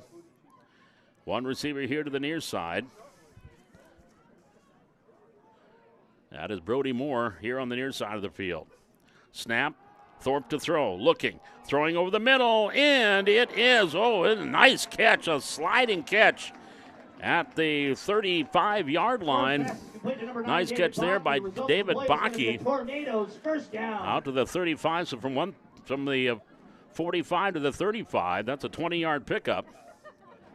And now Thorpe again to throw, and he is wrapped up and brought down at the 40-yard line. Big-time sack and a big-time situation there for Valley City. Sacked by number 70, Boston Larson. That is Boston Larson coming up with the sack back to the 40-yard line. That is a loss of 5 yards for Thorpe. And now he's back to pass again. Thorpe under pressure, rolling, throwing, incomplete. with 7 seconds to go. Thorpe's pass falls incomplete, intended for number 7, Brody Moore. So it is a Timeout, Valley City. well. That is actually Your third and final timeout of that the is the Valley City third timeout. I thought they had that they were already out, but no, that is going to be their third timeout. So Boston Larson coming up with the big sack there for the Highliners. The seniors coming up big tonight so far. Michaela McLaughlin and Boston Larson in particular. Jack Dieterle's also had a couple of big plays on the defensive side of the football. So it is a 3rd and 15 here for the Tornadoes with 7 seconds remaining in quarter number 2. Valley City leading at 12-7.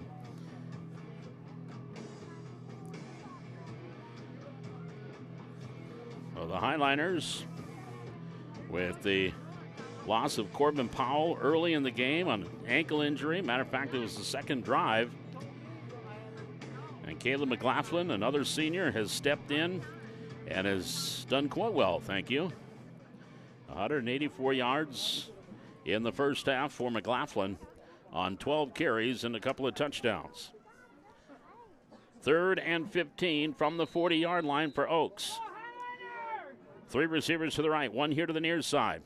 Thorpe in the shotgun, back to pass. Looking over the middle, not there. Now he's running to the far side. Thorpe looking, throwing downfield, and it's nearly intercepted. That would have been a pick 6 for Leighton Hendrickson if he comes up with it, because he had a lot of green grass in front of him. Oh, Leighton almost had himself a huge play to end this first half. So we are headed to the locker room. Well, we're not, but the teams are. And your score at the end of 2 quarters of play, it is Valley City 12 and Oaks 7. We are back with our halftime. This is Highliner Football on the Highliner Activity Network.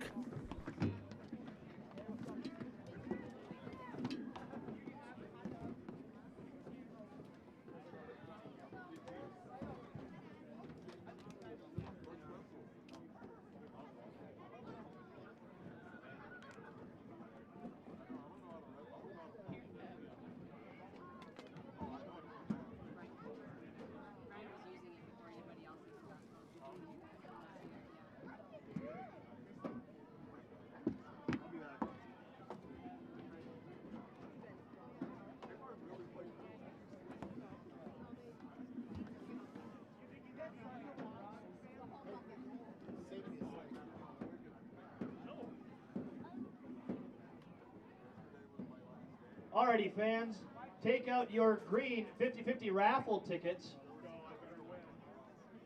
Tonight's pot is $327.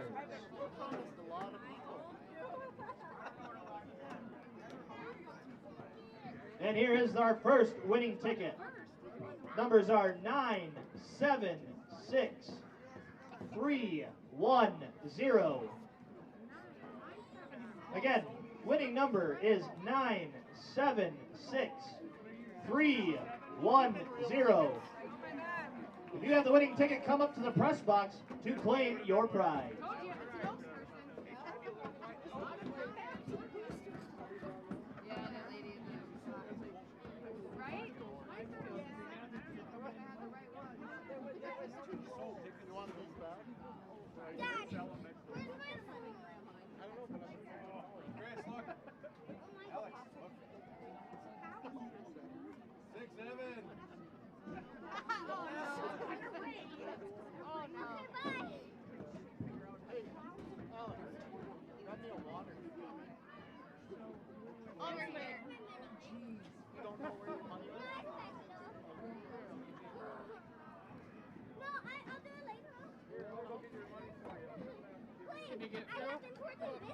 Right up in here. Okay.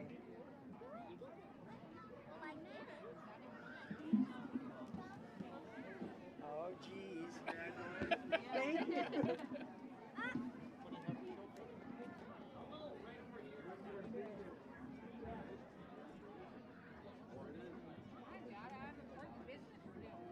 Yeah. Spending my money. Congratulations to Judy German on winning the $327 50-50 raffle prize.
Paul McDonald back with you here on the Highlander Activity Network. Back to Hannah Field. We are at the half. Valley City leading at 12-7. Again, tonight's coverage of Valley City Highlander football brought to you by Grotberg Electric of Valley City, bringing together the power, the technology, and the experience that keeps your business online. Grotberg Electric have been serving the Valley City area since 1948. Highlanders on top 12-7. Here's how they've done it. First, it was a fumble recovery for Valley City and a drive that went 83 yards for the Highlanders. Caleb McLaughlin had a couple of nice runs on that drive. Again, he came in for the injured Corbin Powell, and McLaughlin had a 60-yard run on that drive, ended up finishing it off with an 11-yard touchdown. The two-point conversion failed. The Highlanders up 6-0 with 6:48 to go in the quarter. And then right back the other way came the Tornadoes, and they marched downfield, and they got a touchdown of their own, a 2-yard run by Andrew Rosendahl, and the extra point was kicked through by Zaid Heyer, and they led 7-6 with 28 seconds to go in the first quarter. And then Valley City came right back, and that first touchdown drive for the Highlanders went 83 yards. The second touchdown drive for the Highlanders, that went 96 yards.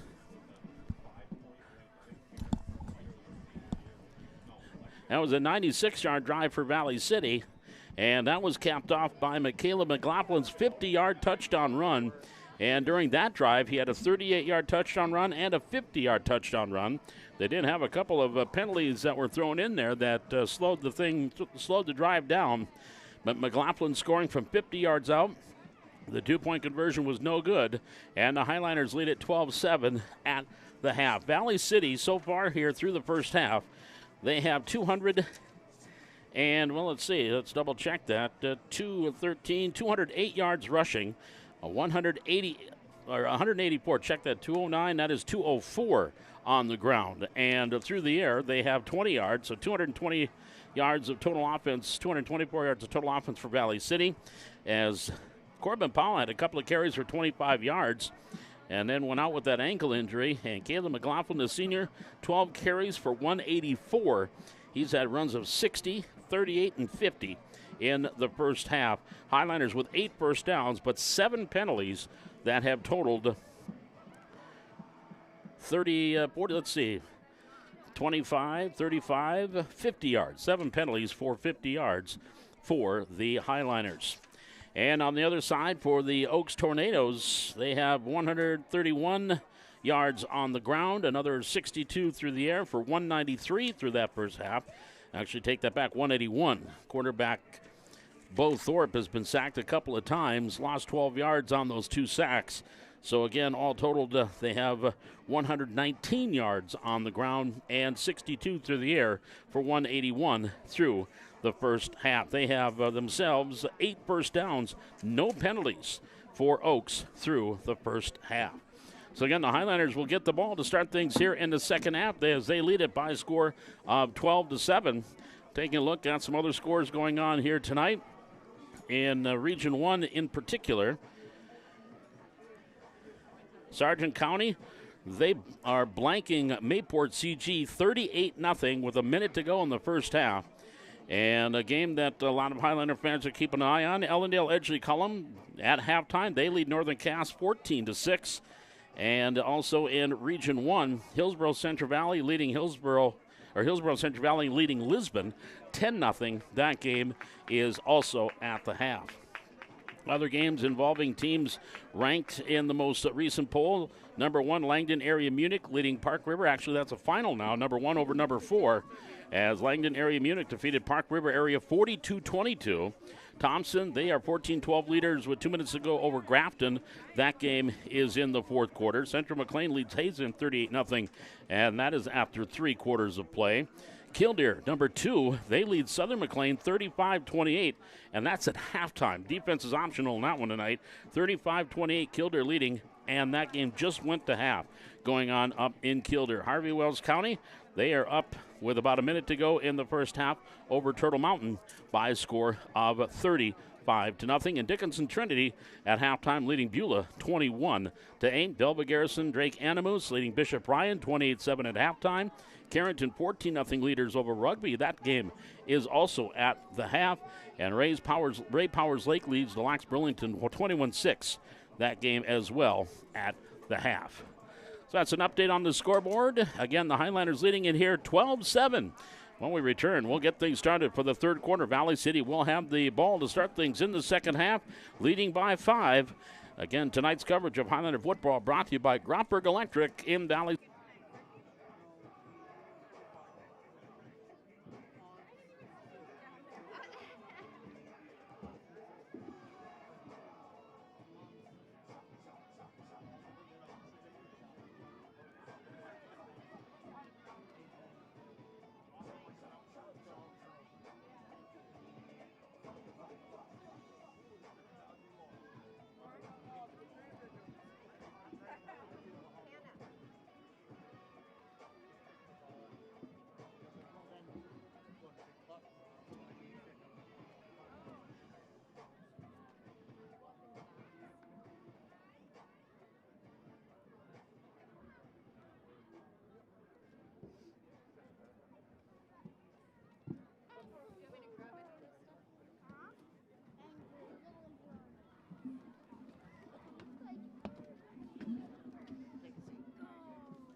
So Valley City will have the ball to start things in the second half, leading at 12-7.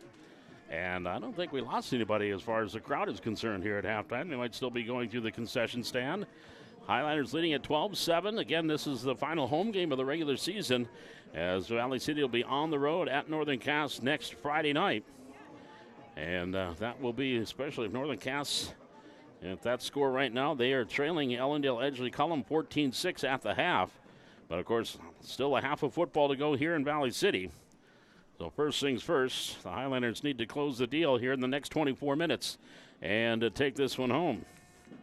Higher has the ball teed up and will kick it deep. Again, the Highlanders lost Corbin Powell earlier in the game to an ankle injury, and I see now the pads are off. The pants, the football pants are off. He's just wearing shorts right now. I had to clarify. But we also hate Leighton Hendrickson, who went down on that touchdown run. He is back, though, after that stinger. From the 10-yard line, middle return. Here come the Highlanders with Derek Shape near side to the 20. Shape to the cuts a corner at the 25-30, 35-40, and Shape is going to be nudged out of bounds here on the near side and brought down out of bounds by Jaron Nelson. Nice return, Derek Shape. Are they going to say he went out of bounds further downfield? The Highlanders, ball at midfield. No, they're going to say he's out at the 50-yard line. Nice 40-yard return by Derek Shape. So really good field position for the Highlanders to start things here in the third quarter. First and 10, Valley City. Okay, they are going to be a little bit further back but there was a penalty. That's what it was. So a penalty on the plays. So negate the nice run. Another penalty. And that will be back to the 28-yard line. So, in essence, a 22-yard penalty. Of course, it's just a 10-yarder, but you take it from the spot of the foul. And so now the Highlanders will have it first and 10 from their own 28. McLaughlin up the middle on the first carry of the second half. Caleb picking up where he left off across the 35, taking half of the Oaks team with him as he gets out to the 39-yard line. McLaughlin with the help. And Or with Kayla the help of his McLaughlin lineman just friend. strong It's as the a proverbial Highlander ox. first down. All that work this past summer on the farm has gotten him ready to go. That's a carry out to the 39, a gain of 11 yards for Caleb. So McLaughlin with a big first down. That is first down number 10 for Valley City. So it'll be 1st and 10 for the Highliners at their own 39-yard line. In that pistol formation, Crewall back to throw. Cox fires over the middle, complete, right at the sticks on the completion at the 49-yard line. We'll see where they're going to mark it down. And that was Leighton Hendrickson again going up for it. And boy, that is right at the sticks, and they are going to give him a first down. So a 10-yard pickup. And second catch of the game for Leighton Hendrickson. And back-to-back first downs here for the Highliners to start things in the third quarter. 1st and 10 from their own 49-yard line. 10:45 remaining, clock ticking, third quarter, Highlanders up 12-7. Crewall, handoff. McLaughlin, 50. McLaughlin, 45, 40. Another first down inside the 40, down to the 39-yard line. Flag on the play, or is that someone's towel? I think that's a flag on that far side. Man, oh man, does the penalties have hurt Valley City tonight. Ouch. Holding, 46, offense. 10-yard penalty from the spot of foul. Replay. First down. Wow, for Valley City, 25, 35, 45, 55, 60 yards on 9 penalties tonight. So back them up to the 42-yard line. So instead of another first down in Oaks territory, they are facing a 1st and long from their own 42. 1st and about 16. Crewall to throw. He's got time. Now throwing, and that's caught. Intercepted. Intercepted. Back to the way come the Tornadoes. Higher across the 45 and takes it inside the 45 to the 44-yard line in Highliner territory. It was a high throw, and it went through the hands of Leighton Hendrickson and right into the waiting arms of Zaid Higher. And the interception, that is turnover number 2 for Valley City. Actually, number 3 for the Highliners. Or no, number 2, pardon me. One fumble in the pick. And then Higher returns it to the 43-yard line. So Oaks with the first break of the second half as the pickoff by Higher. And then the nice return back to the Highliner 43-yard line. 2 receivers left, 1 hit to the short side of the field. Dahlstrom gets the handoff, looking for running room. And then Andrew Sikora grabs him around the ankles and brings him down after a short pickup. One hunt also there defensively for Valley City, gain of a couple of yards. Brings up 2nd down and 8 from the 41. As we hit exactly 10 minutes to go here in this third quarter, Valley City on top, 12-7. From the 41, 2 receivers left, 1 here to the near side. Thorpe to throw, far side, pass incomplete, and great timing and knocking the ball away. I believe that was Kayla McLaughlin that comes up with the defensive play for the Highliners. Reached in and knocked that ball away at the last minute. Batted away by number 23, Caleb McLaughlin. So the pass breakup. Highliner fans, make some noise. So 6 of 12 passing now for Thorpe for 62 yards. And that was a big pass breakup by McLaughlin from the 41-yard line. So it brings up a 3rd and 8 from the 41. Thorpe, high snap, comes down with it. Here comes a jailbreak, and his pass is going to be way incomplete. The Highliners brought the house on that one. The 3 or 4 Highliners on the blitz, and Thorpe had to throw way before his receiver was ready. And it just falls harmlessly to the ground, incomplete. And we'll bring up a 4th down and 8 from the 41 for the Tornadoes. Coach Greg Dobitz. Decision time here for Oaks. They're going to keep the offense out there. On a 4th down and 8 from the Highliner 41. Watch the quick kick. Thorpe in the pistol. Gets the snap. No, he's going to throw. Now he's going to run. He's being chased by Dieterle. He's looking downfield. He's going to tuck and go, and he's going to get the first down and then pushed out of bounds on that far side. But Bo Thorpe gets enough for the first down. Needed to get to the 33. He got to the 31, picks up 10 yards, and it is enough for a first down. That is the 10th first down of the game. So Thorpe with the 10-yard pickup to the 31-yard line. It'll be 1st and 10 now for the Tornadoes. I formation. Thorpe under center. Rosendahl on the carry, and Rosendahl knocked over by Leighton Hendrickson, and then Ryer Muskie finished the tackle at the 29, gain of a couple yards for Rosendahl. Tackle by number 46, Ryer Muskie. That brings up 2nd down and 8 Gain of 2 on the at carry. the Highliner 29. Tornadoes. Rosendahl, 8 carries, 29 yards rushing. Again, Dahlstrom has been the workhorse, 15 for 105. He's the fullback, gets the handoff up the middle, nothing there. There's a good surge by the defensive front of Valley City. And he is going to be right back to the line of scrimmage. Jack Learud coming up from his linebacker position. Been a couple of the linemen there as well coming up for the tackle. So it is a 3rd down and 8. No gain on the play there for Dahlstrom. So a 3rd and 8 situation from the 29-yard line. 8:30 remaining. Quarter number 3. Highliners leading at 12-7. 2 receivers left. 1 here to the near side. Thorpe back to pass. Thorpe under pressure. He'll start to run to the far side of the field. And he is hit and dropped immediately. On that far side. Thorpe on the carry, brought down. So it by is number 3, Jack that was Learud. Jack Learud on the tackle. And they're going to give him to the 27. 4th and 7 for the Tornadoes. So it brings up a 4th down after that 2-yard run there on the carry by Thorpe. So a big 4th down play here for the Tornadoes at the Highliner 27-yard line. It is 4th down and 6.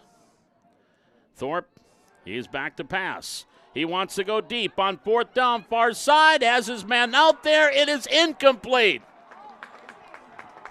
He had his man out there. And that was Ty Cordy that comes up with a defensive play for Valley City. Ball's incomplete. It'll be a turnover on down. So Ty Cordy knocked the ball away in the end zone. And the Highliners stop them on downs, and they'll take over 1st and 10 at their own 27-yard line with 7:31 to go, 3rd quarter. 12-7 advantage to Valley City. They'll send 2 receivers wide to the right. Backs on either side of Hudson Crewell. He'll give off to McLaughlin. Caleb, short pickup. Just a couple of yards, out to about the 28-yard line, maybe a yard on the pickup. Gain of about 1 on the Ends play. up 2nd down. The Highlanders. There on the tackle for Oaks was Trey Miles, the junior. A gain of 1 for Caleb McLaughlin. It'll bring up 2nd down and 9 from the 28. Now they'll have 2 receivers here to the wide side of the field. That's the near side. Krewald to Caleb. Up the middle 30 to the 35. And boy, he was an ankle tackle away from busting that one wide open as well. And getting that ankle tackle was Jaron Nelson. But it's out to the 36-yard line. Number 23, That'll bring up 3rd down and short. 3rd and 1 from the 36. After that 8-yard pickup for McLaughlin. Unofficially 15 for 204 for McLaughlin. 6:20 remaining in the 3rd quarter. 2 receivers here to the near side. Another carry for McLaughlin up the middle. He's going to have the first down and more across the 40 out to the 42-yard line. Boy, he is tough to bring down. On the carry, Result of the And play, Caleb City McLaughlin, Highliner, it takes first a down. lot of tacklers to bring down McLaughlin out to the 42-yard line. And right there, Jacob Potachik on the lead block, but a gain of 6 yards for Caleb. It'll be 1st and 10 for the Highliners from the 42. 5:50 to go, third quarter. Two receivers near side. Caleb, another carry, weaves his way through, gets out to the 44. A gain of a couple. McLaughlin on the carry. It'll bring up a second down. Gain of about Again there, 12 Nelson on the Second and 8 tackle. for the Highliners. Second down and 8 at the 44. Well, this is the offense that they were hoping to get.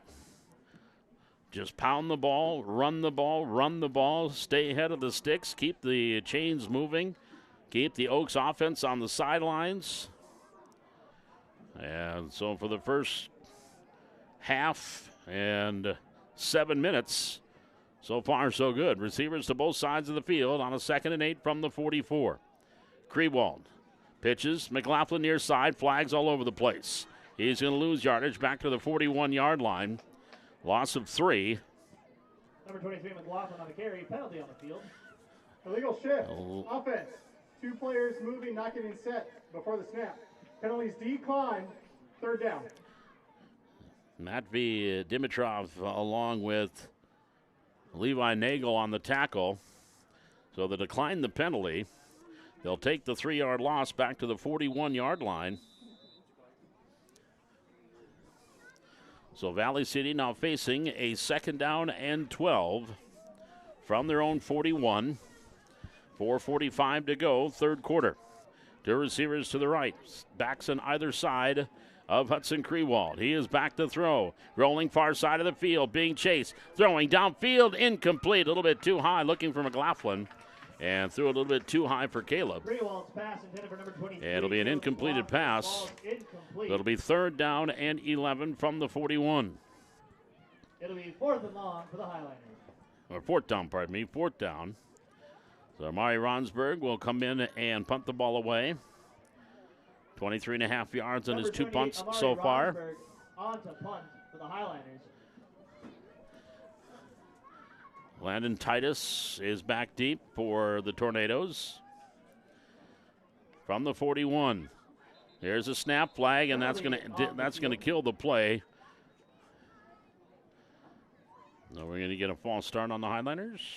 False start. Valley City. 5-yard penalty. 4th down. So back them up to the 36-yard line. 10 penalties for 65 yards tonight for Valley City. 4 minutes, 31 seconds remaining here in the third quarter. Line of scrimmage now is the 36. Ronsberg again to punt the ball away.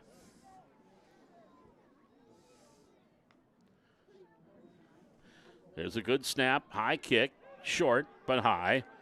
And that will take a Highliner roll and looks like it's going to come dead at the 38-yard line. 26-yard punt, no return. Punt is So it'll be down for the 1st and 10 for Oaks from their own It'll be 38-yard 1st and 10 line. for the Tornadoes. Ball With 4 goes minutes and 21 38-yard seconds line. remaining here in the third quarter, Valley City leading at 12-7. About 3 minutes to go in the third quarter. Ellendale, Edgeley Cullum leads Northern Cass 21-6. In the probably one of the more important games Highliners are watching tonight. Again, halftime, Sargent County up 38-rip on Mayport CG. From the 38-yard line, high formation, receivers wide both sides of the field. Thorpe under center. He pitches to Rosendahl. Rosendahl gets to the 40 and then brought down out of bounds here on the Highliners sidelines. Andrew Sikora and Oren Hunt there on the tackle for Valley City. Number 6, Rosendahl on the carry. And they're going to say brought down 5 on the play. It'll be out to the 7-5 for the 43-yard line. Gain of 5 yards there for Rosenthal.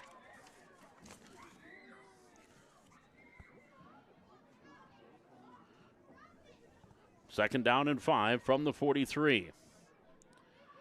Again, the I formation. Thorpe under center. Rolling out. Looking. Sets up. Fires downfield. And man caught in Highlander territory at the 42-yard line. Thorpe's pass is complete to number 16. And that's Higher on the catch. Higher. So Zayd Higher with the completion to the Highliner 42-yard line. Tornadoes first down. That's a 15-yard pass and catch. And the Tornadoes get the first down. And for Higher, that is his second catch of the night for 22 yards. From the 42-yard line, Thorpe is off to Dahlstrom, hit to the 40-yard line, down to the 39. Dahlstrom on the carry. A gain of 3 yards there for Dahlstrom. McLaughlin coming up there defensively for the Highlanders. It'll be 2nd and 7 for the Tornadoes. After that 3-yard pickup. Brings up 2nd down and 7 from the 39. 3 minutes, 25 seconds, third quarter. Valley City clinging to that 12-7 lead, which they had at halftime. At the 39, middle of the field. Thorpe, Rosendahl, upended by Sikora at the 36, gain of 3 yards. So Rosendahl with that 3-yard pickup brings up a 3rd and 4. On the carry. It'll be At the 36-yard line. So a 3rd down play coming up here for Oaks. They'll have the I formation. Strong side to the left of the quarterback from the 36. Thorpe rolling out. Thorpe looking downfield. Now Thorpe directing traffic. He'll throw downfield, and he's got his man complete, and he's loose to the 15, and then thrown down inside the 10-yard line. On 3rd down play, pass is complete to number 16, Zayd Higher. And Zayd Higher with the completion. They're going to mark him down at about the 9-yard line. And that's going to be a 27-yard completion. Higher with his 3rd catch of the game. And here's the handoff up the middle and in for the touchdown, Rosendahl. On 1st and goal from the 9. Rosendahl the carry. Rosendahl takes it in. Tornadoes touchdown. And Oaks is back on the board and back in the lead with 2:09 remaining here in the 3rd quarter. So the 9-yard run by Rosendahl. And now Higher will try to make it a 2-point game. On the extra point, Highlanders with several blocks in the extra points this year, not this one, and that is through. And another roughing the kicker or running into the kicker here on Valley City. That's the second one we've had tonight on extra points. On the field. So count the extra point as Higher kicks the extra point to now make it a 14-12 lead. But then they're going to be assessed on the kickoff. Foul. Defense. That was good. Penalty will be enforced on the kickoff. So another penalty on Valley City. And that will be a 15-yarder assessed on the kickoff. 2:09 left to go here in the 3rd quarter. Your score now reads Oaks 14, Valley City 12. We're back with more Highlander football from Hannah Field on the Highlander Activity Network. With 2:09 remaining here in the 3rd quarter, our score here at Hannah Field, Oaks Tornadoes 14, and your Valley City Highlanders 12.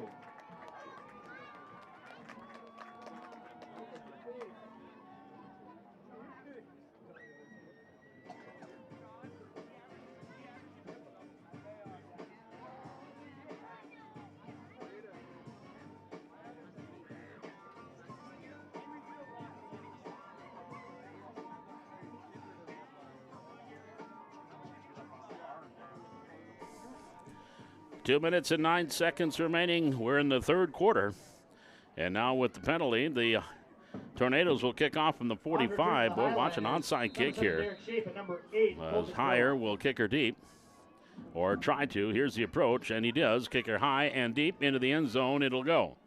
So the touchback on the kickoff. The play is a touchback. It'll be 1st and 10. So the Highlanders offense comes back on the field with 2 minutes and 9 seconds remaining here in the 3rd quarter. Valley City now trailing 14-12. It'll be 1st and 10 from the 20-yard line for the Highliners. We need one of those nice long drives. We had a couple of them in the first half, an 83-yard scoring drive and a 96-yard scoring drive.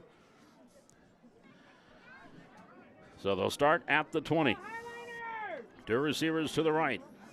Backs on either side of Hudson Crewell. And off McLaughlin. Weaves his way across the 20. And Caleb will get out to about the 22. McLaughlin on the carry. Gain of a couple yards. Second down play coming up for the Highliners. Gain of about 2 on the carry. Called second down and 8. That was big Levi Nagel on the tackle.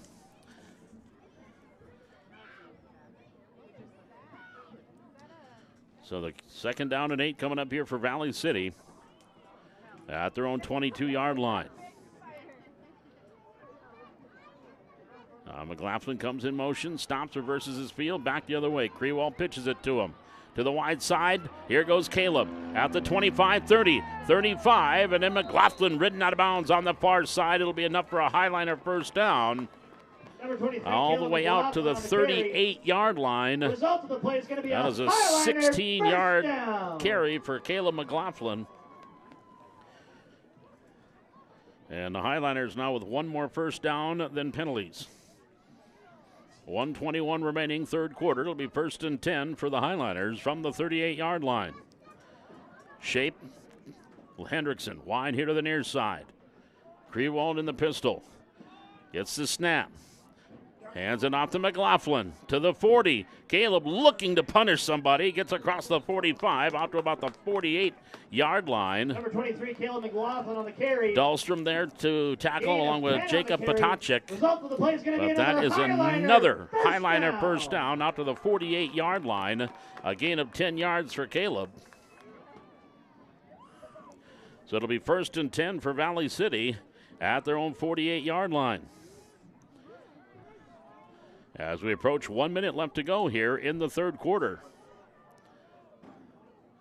Crewell gets the snap. Hands off to McLaughlin. Caleb to the 50, and that's it. He'll get a couple of yards, brings up second down. Number 23, Caleb McLaughlin. Again, Potacek there, and also Nelson on the tackle. The gain of 2 yards. Gain of about 2 on the play. It'll be 2nd and 8 for the Highlanders. And it'll be 2nd down and 8 on the near hash, right at the 50-yard line. And it's going to be the final play of this third quarter. Two receivers to the right, one here to the near, nobody here to the near side. And Crewell wants to throw. Dumps it off. He's got McLaughlin. He's got some space at the 50, 45, 40. Caleb McLaughlin first down into tornado territory at the 37-yard line. And I don't see any flags. That is a 13-yard completion. And another Highliner first down. And for McLaughlin, that is his second catch of the game.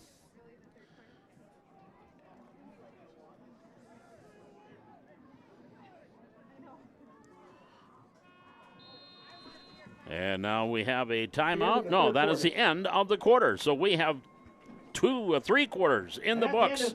And your score, it is Valley City trailing the Oaks Tornadoes 14-12, but the Highlanders will have a 1st and 10 from the 37-yard line when we return.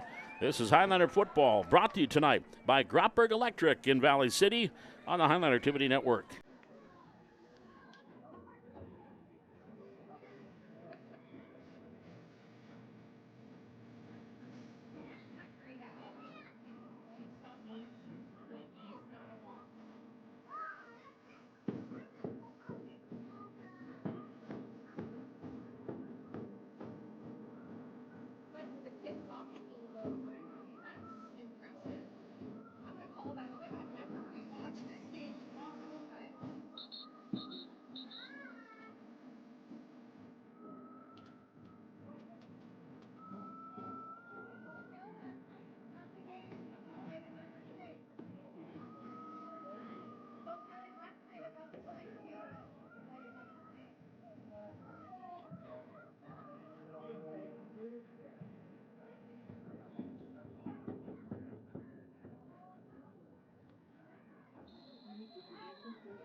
Here we go as we start the fourth quarter.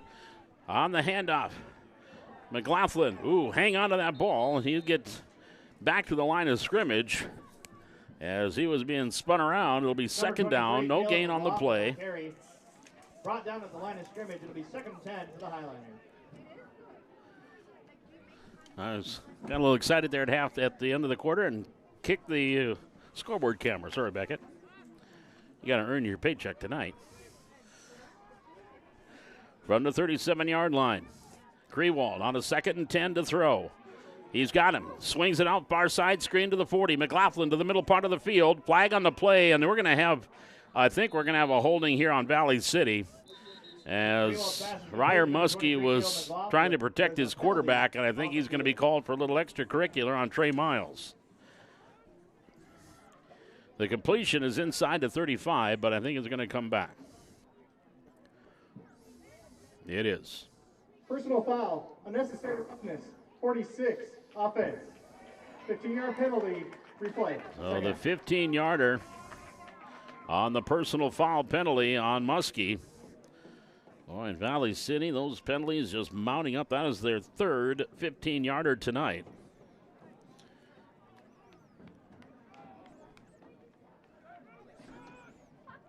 And by my count, 12 penalties and even 100 yards. 11:15, clock ticking. We're in quarter number 4. Valley City facing a second down and a whole bunch from their own 48. Krewald. He's got McLaughlin in motion.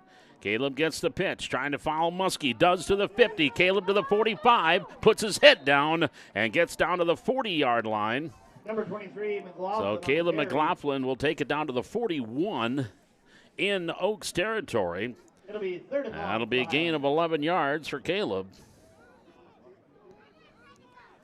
It'll be third down now. They need to get to the 27 on the 41. Well, 3rd and 14 for Valley City at the Oaks 41-yard line. Got to figure this is 4-down territory. If they can get a big chunk here. Krewald to throw, looking over the middle, looking for shape. There is the pass, and there is amongst 4 Oaks Tornadoes, and Krewald threads the needle to the 29-yard line. They needed 17. They got Krewald's pass is complete. 12 of them. 7, Derek Shape. Boy, Derek Shape made the catch, and literally there were 4 Tornadoes around the ball, and he threads the needle to the 29, pickup of 12 yards to Shape on the completion. Well, you see, that was a dangerous pass. That was an understatement.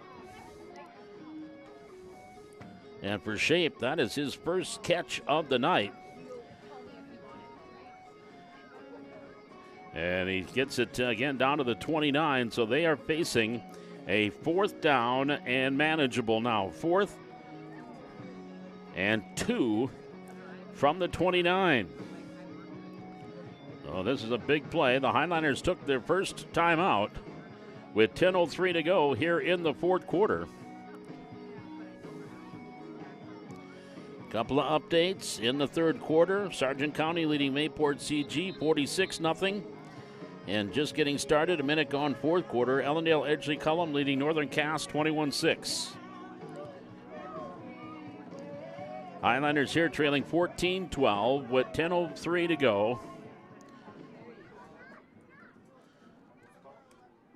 The line of scrimmage is the Oaks 29. It is 4th and 2. 4th and 1 for the Highlanders. They need to get to the 27. 2 receivers, slot tight, far side. Krewald in the pistol. Gets the snap to McLaughlin. He's going to go wide. McLaughlin to the corner. He's got it to the 25 to the 20. Cuts back at the 15. Gets a block by Learud inside the 5. And he's wrapped up by about 7 Tornadoes before being brought down out of bounds. Highlander carry. Result of the play will be a Highlander first down. Boy, tell you what, Jack Learud, I think, was who was blocking downfield and did a great job. Those outside Rams with a good job downfield. And McLaughlin comes up, takes it down to the 3-yard line. So that is a pickup of 26 yards for Caleb.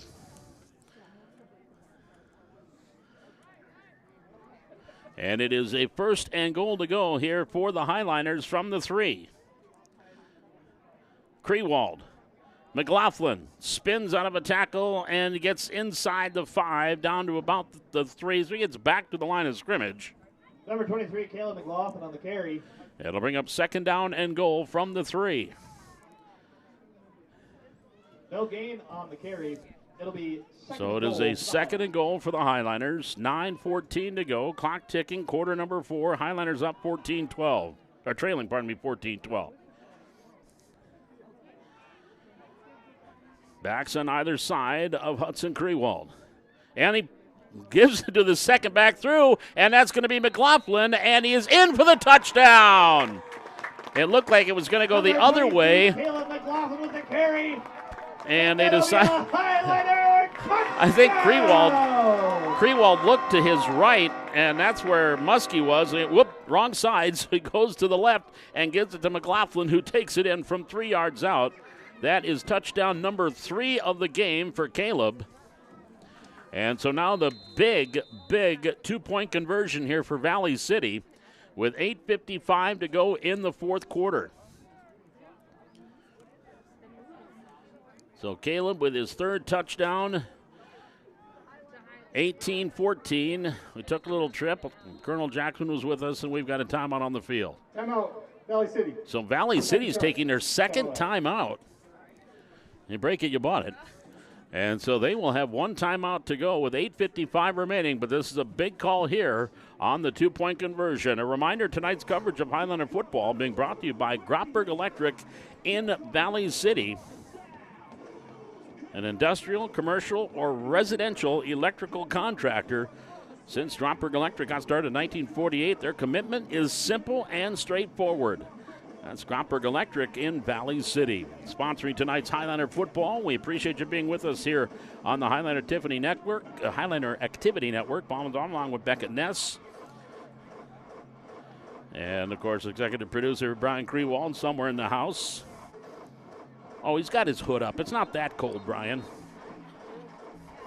Of course, I'm up here in the toasty warm press box, too. So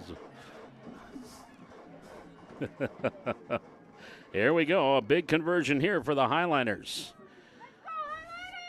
As now that means the Tornadoes would need a touchdown to tie. But let's get through this first. The conversion on the far hash. McLaughlin goes in motion. Comes back, reverses the field. They fake the pitch. They go back the other way. Ooh, incomplete. Ooh, that could have been dangerous on the incompleted pass, and the conversion is no good. So we come back up the field with 8 minutes and 55 seconds left to go here in quarter number 4. It's Valley City 18, Oaks 14. We're back with the kickoff. This is Highlander football on the Highlander Activity Network.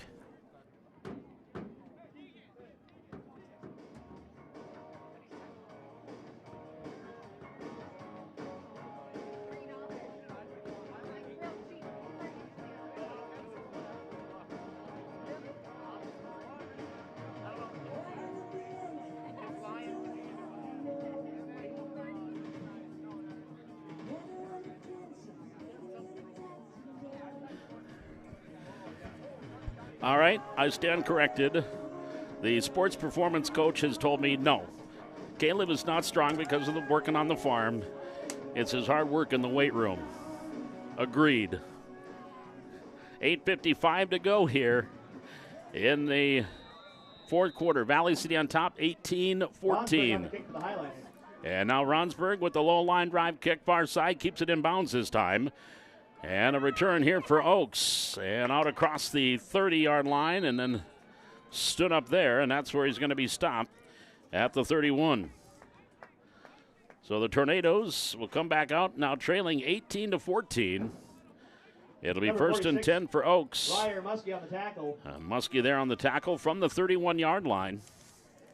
It'll be 1st and 10 for the Tornadoes. Ball on their own 31. The Tornadoes still have all 3 of their timeouts. Highlanders have just 1 remaining with 8:48 remaining. Thorpe in the Pistols got 3 receivers to the far side of the field. Bubble screen far side complete. And across the 45. Out to the 47. To number 7, Brody Moore. That is Brody Moore on the completion. Number 23, Caleb McLaughlin on the McLaughlin on the tackle. Gain of about 6 on the play. It'll be and they're going to move it out to the 37-yard line. 6-yard pickup. Second catch for Moore.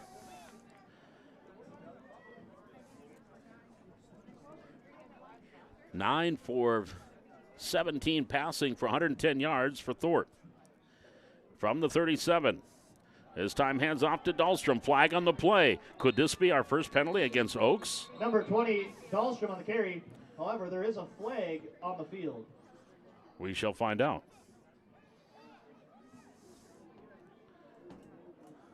Illegal formation, offense. There we 5 go. players in the backfield. 5-yard penalty, previous spot.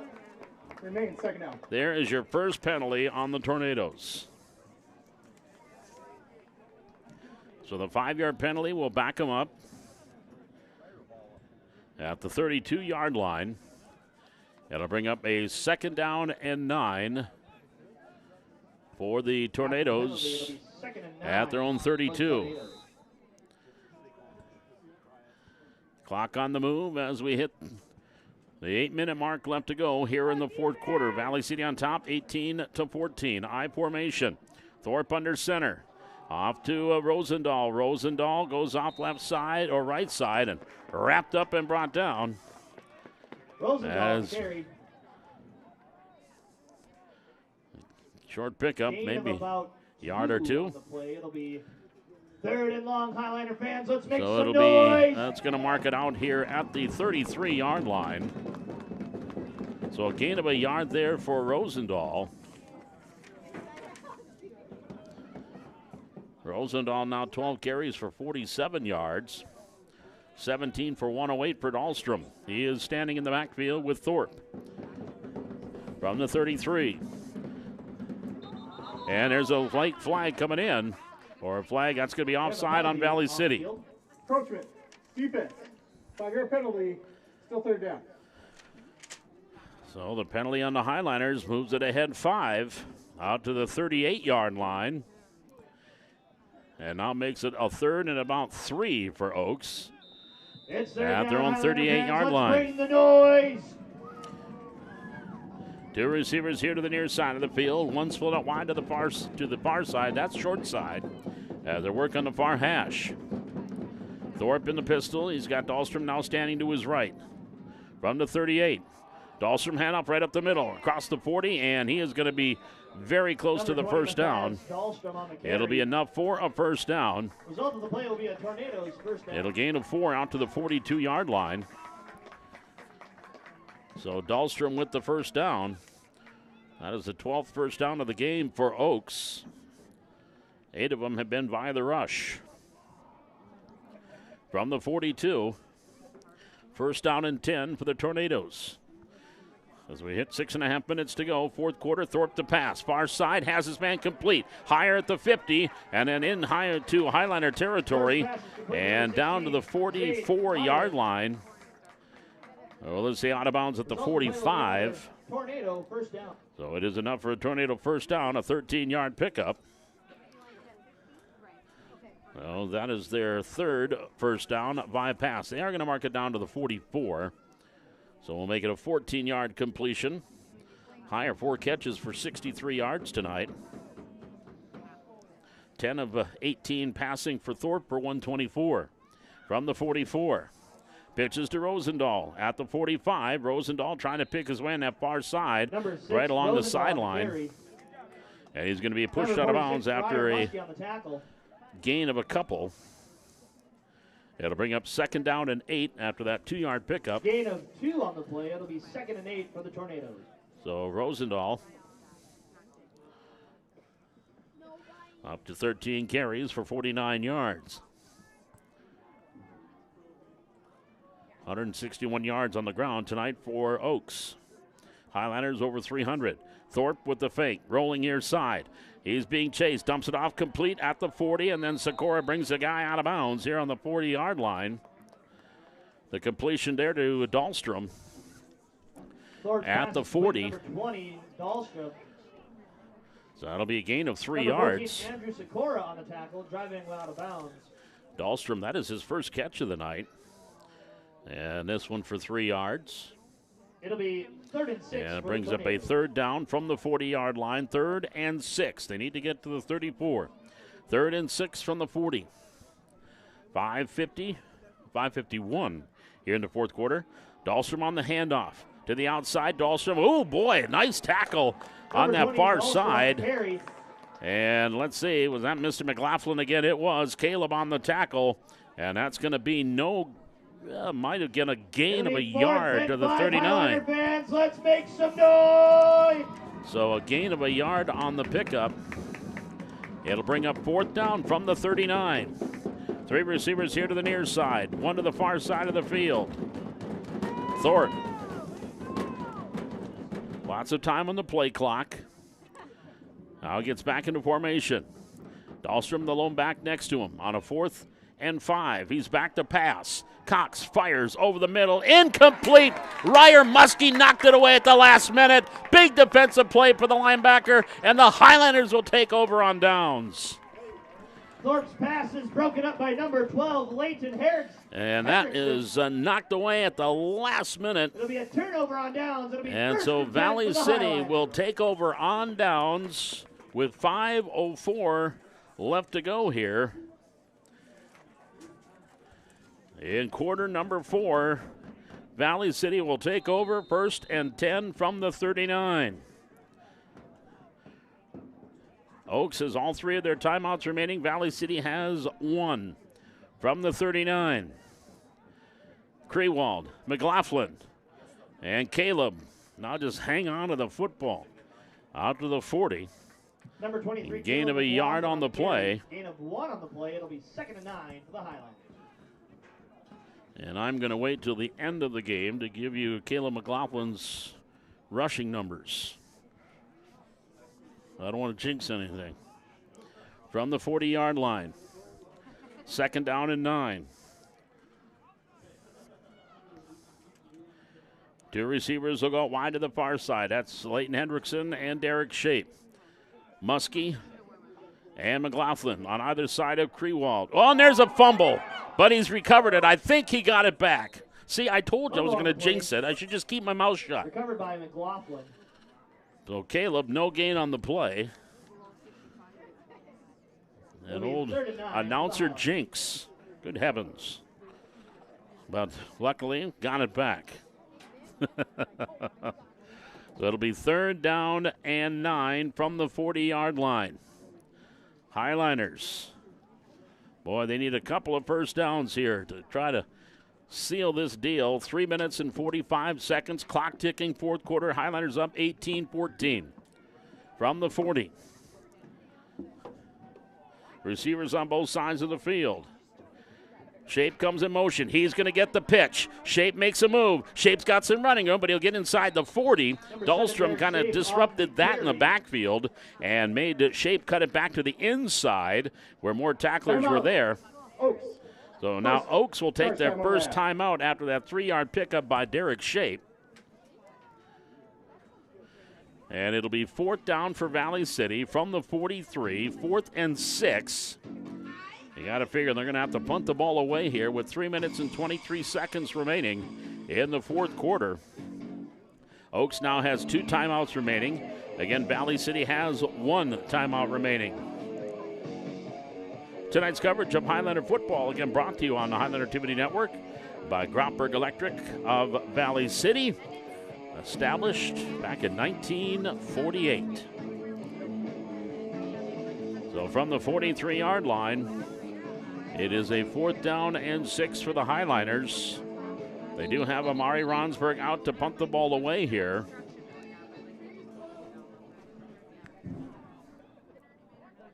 Number 78. And back deep. Rosendahl is back deep to receive for the Tornadoes. 4th punt of the night for Ronsberg. Movement on the line, no flag. Gets the snap. High kick. Gets it turned over. Takes a Highliner bounce. And it's going to go inside the 20 and it's going to be down at the 15-yard line. That is a 42-yard punt, no return. And so Oaks will have it first and 10. Nice highliner bounce.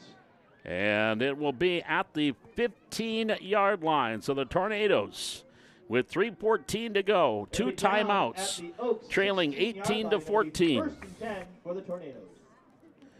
In a big situation here now for the Highlanders. We'll call it the 16-yard line. First and 10. So the Highliner defense, this is really the season's on the line, if you will, even though they do have a game left to go. This is a big defensive stand for Valley City. From the 16, first and 10. Thorpe under center. I formation, he's back to pass. Has some time now, has to run out of the pocket. Rolling near side, dumps it off, complete, but no gain on the play. And the completion here to David Bakke. And I'll say no gain on the completion as he just got enough of it. Number 9, David Bakke. He was just able to corral it at the 16. So it's second down and 10. But more importantly, keeps that clock ticking. Second and 10 from the 16. Thorpe in the pistol, back to throw. He wants to go deep, far side, looking for Heyer, incomplete. Off of Heyer's hands and incomplete. And that will bring up a third and 10 from the 16-yard line. Down and 10. With 2 minutes, 37 seconds to go here in the fourth quarter. The Highliners get to stop here in these next two plays. It's a third down play coming up here.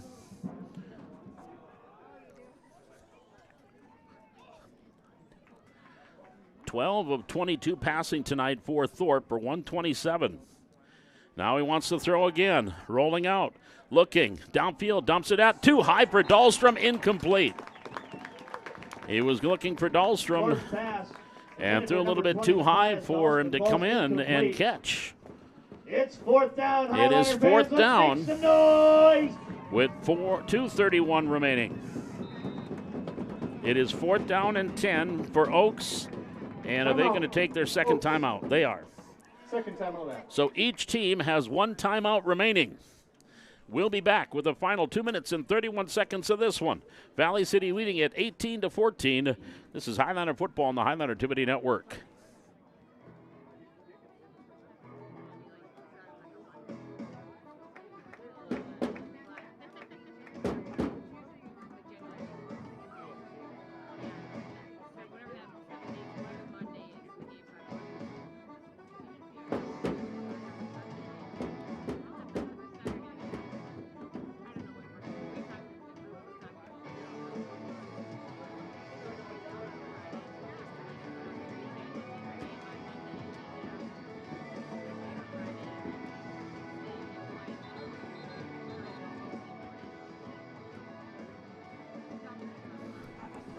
Two minutes, 31 seconds remaining. Fourth and 10 for Oaks from their own 16-yard line.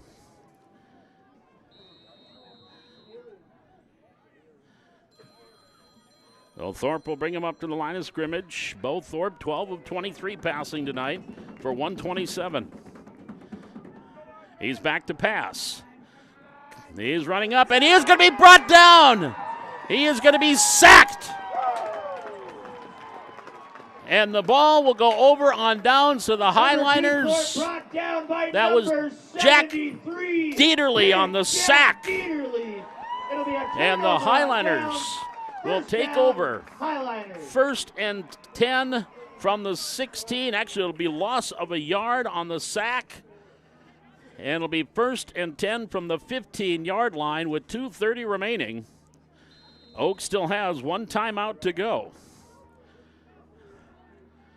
Hold on to that football like it's a jar of pickles from the 15.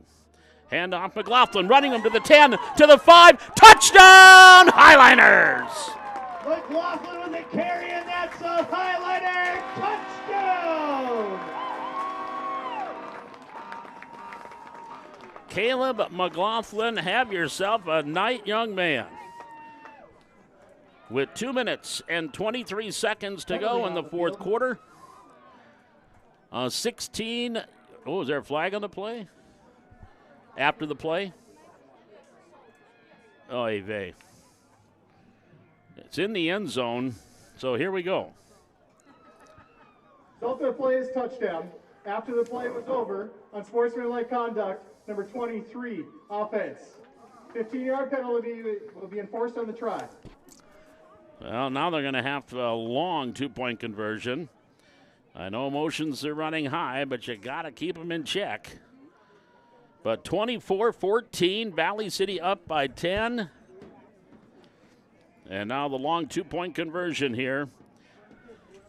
I think it's safe to give you the unofficial numbers for Caleb McLaughlin tonight. And a new, if my numbers are correct, obviously we got to wait for the official huddle numbers. But if my numbers are correct, we have a new school record in rushing yards for Caleb McLaughlin. I have him for 296 on 18 carries. Two-point conversion. Krewald to throw. Whistle, flag, of course.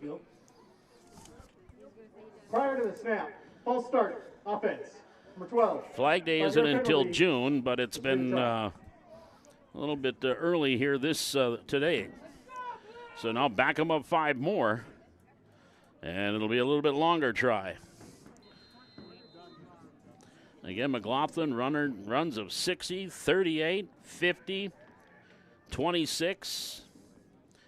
He's got 30 carries for 296, averaging about 10 yards a pop. Two-point conversion. Krewald to throw. He'll throw far side. That's going to be caught, but well short.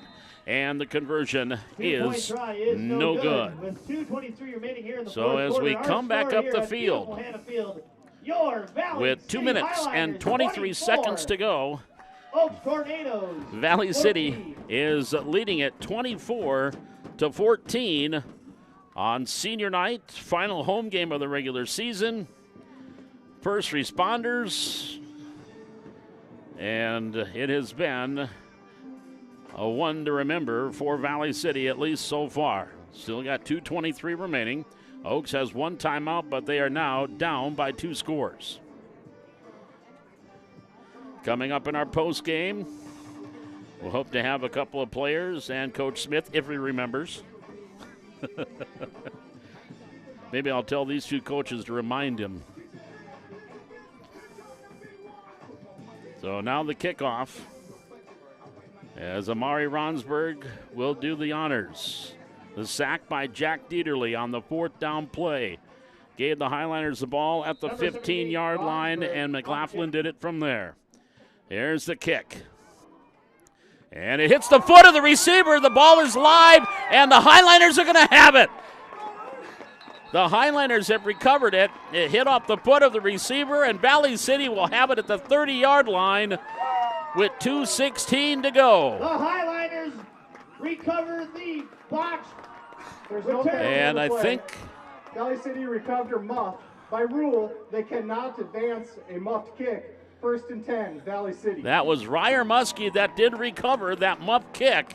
And so Muskie got his hands on the football. They can't advance it, but they did recover it.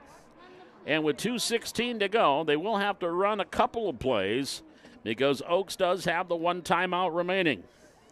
It'll be 1st and 10 for Valley City from the 33. 1 first down, and this one is in the books. Krewald, McLaughlin, let's get over 300. He's at the 30. Caleb powers his way inside the 30-yard line. He's down to the 26. Gain of 7 on the play. As I said, my numbers are completely unofficial, but I'd like to see what the official numbers will be come Monday morning. It'll be a gain to the 26-yard line. So we'll give him 7 yards on the pickup. It'll bring up 2nd down and 3. From the 26, backs on either side of the field. 2 receivers near side. McLaughlin, a handoff. Caleb to the 25, and that's where he'll end. Gets a yard there. And it'll bring up a 3rd down and about 2 from the 35. Oaks is going to be content It'll be third to and go about back 3 to for the Oaks with their one timeout in their back pocket with 1:12 to go.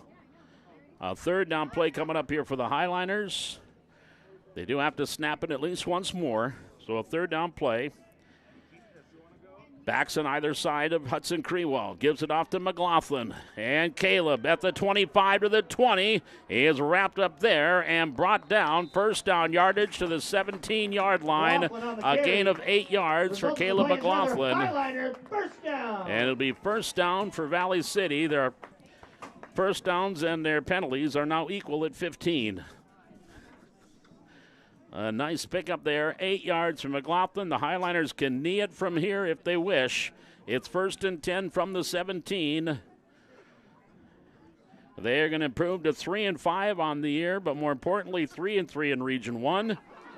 And in case you're wondering, Ellendale, Edgeley Cullum, and Northern Cass tonight. That is a final. Thunder winning it 28-12. Next week, playoff berth is on the line. Throwing to the end zone. Touchdown, Valley City. Derek Shape from 17 yards away.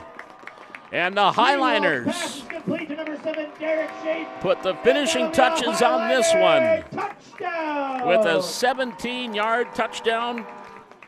Hudson Crewell to Derek Shape. It is now 30-14 with the conversion pending. With 14 seconds to go.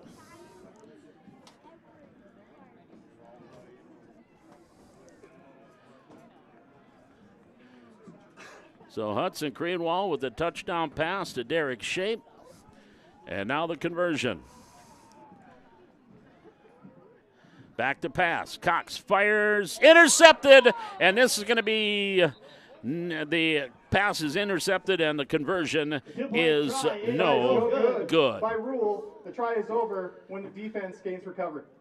So your score now reads Valley City 30 and Oaks 14. Here in the fourth quarter. So the Highliners on senior night are going to pick up the W. 14. And again, we'll run to 3-5 regular season, 3-3 in the region. Their game with the Northern Cass Jaguars next Friday night could quite possibly be for a playoff spot. Jaguars losing tonight to Ellendale Edgeley Cullum 28-12. So they dropped to 4-2 in league play. The Highliners now 3-3 in league play. Oaks is 3-3 in league play, so obviously the Highliners will vault over them into that number 5 spot. And a game behind Northern Cass. Number 78, Amari Ronsberg. Ronsberg now with the kickoff. We'll take a complete look at the scores. When this is over, there's the kick and the knee. And Oaks will have one play to go with 12 seconds remaining.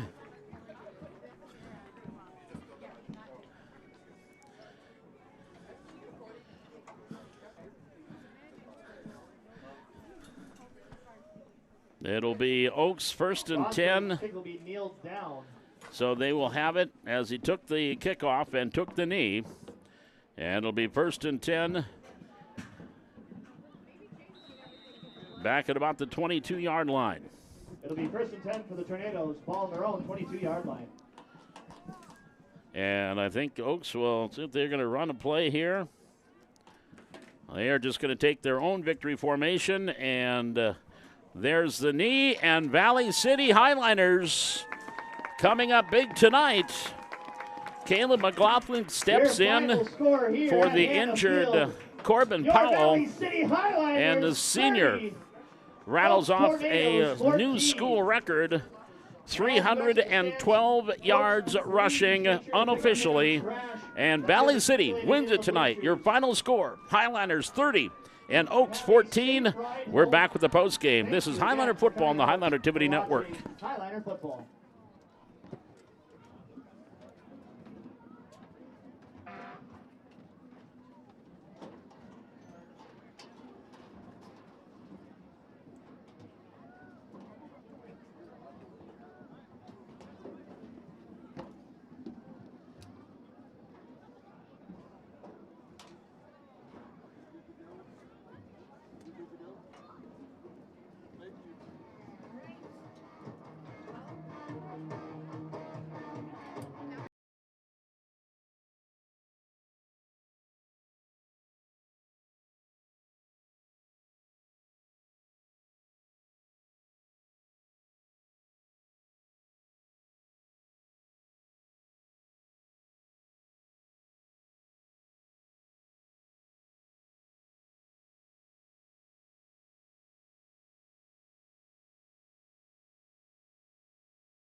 Back with you here at Hannah Field. It is a buzz tonight. Valley City coming up with a big senior night win tonight as they defeat Oaks by final score of 30-14. So the Highliners now improved to 3-3 in league play, and they are 3-5 overall. And again, with the loss of Northern Cass tonight, Northern Cass right now is in fourth place in the region with that 4-2 Legion record, while Valley City is in fifth place. So that means next week's game in Hunter will be, quite probably, if my numbers are correct, will be for that last playoff spot in Region 1. And so the Highliners, again with the win, improved to 3-3 in the region. Ellendale, Edgeley, Cullum, they are now in first place at 5-1. Hillsborough, Central Valley, Northern Cass, and Lisbon all 4-2. And then Oaks and Valley City at 3-3. And obviously Valley City will move into fifth place with the win here tonight. So we will see what happens next week. And the Highliners win it tonight. And again, if my numbers are correct, on a record-setting night tonight for Caleb McLaughlin, again, unofficially for the senior on senior night. He had 24, 33 carries for 312 yards and 3 touchdowns tonight. Of course, the last one to Derek Shape, the 17-yarder. And here's how the scoring went. Highliners first. It was an 83-yard drive, of which in that drive McLaughlin had a 60-yard run. He finished it with an 11-yard touchdown with 6:48 to go. It was 6-0 Highliners as the conversion failed. Then back came Oaks. It was Rosendahl scoring on a 2-yard run, and Heyer knocked through the extra point. And with 28 seconds to go in the first quarter, Oaks was up 7-6. Then Valley City came back with 3:11 to go in the second quarter, a 96-yard drive. McLaughlin had a 38-yard run and then capped it off with a 50-yard touchdown run. And the 2-point conversion was no good, and Valley City was up 12-7 with 3:11 to go in the second quarter. That was your score at halftime. Then late in the third quarter, it was Oaks, a 9-yard touchdown run by Rosendahl. Heyer added the extra point, and it was 14-12 Tornadoes. Then in the fourth quarter, Valley City came back, a 3-yard touchdown run by McLaughlin, his third of the game. The 2-point conversion was no good. With 8:55 to go in the fourth, it was 18-14. And then a 16-yard touchdown after Jack Dieterle came up with a sack on fourth down to turn the ball over. The first play, a 15-yard touchdown run by McLaughlin. So 4 touchdowns tonight for Caleb. And the 2-point conversion was no good as they had a personal foul penalty in after the touchdown. And then they had another penalty during the first attempt on the 2-point conversion. So a long 2-point conversion was no good, and it was 24-14. And then on the ensuing kickoff, it went off the foot of one of the receivers for Oaks. The ball went free, and Valley City recovered it. And that was Ryer Muskie that recovered it. And then a 17-yard touchdown pass from Hudson Krewald to Derek Shape. And with 14 seconds to go, that made it 30-14, and the pass on the conversion was intercepted, and that is your final. And we've got some of the heroes coming up here tonight. 2 of the seniors on their way, and Coach Smith, our postgame, right around the corner. Again, tonight's coverage of Highliner football brought to you tonight by Grotberg Electric. Back with more of our postgame. This is Highliner football on the Highliner Activity Network.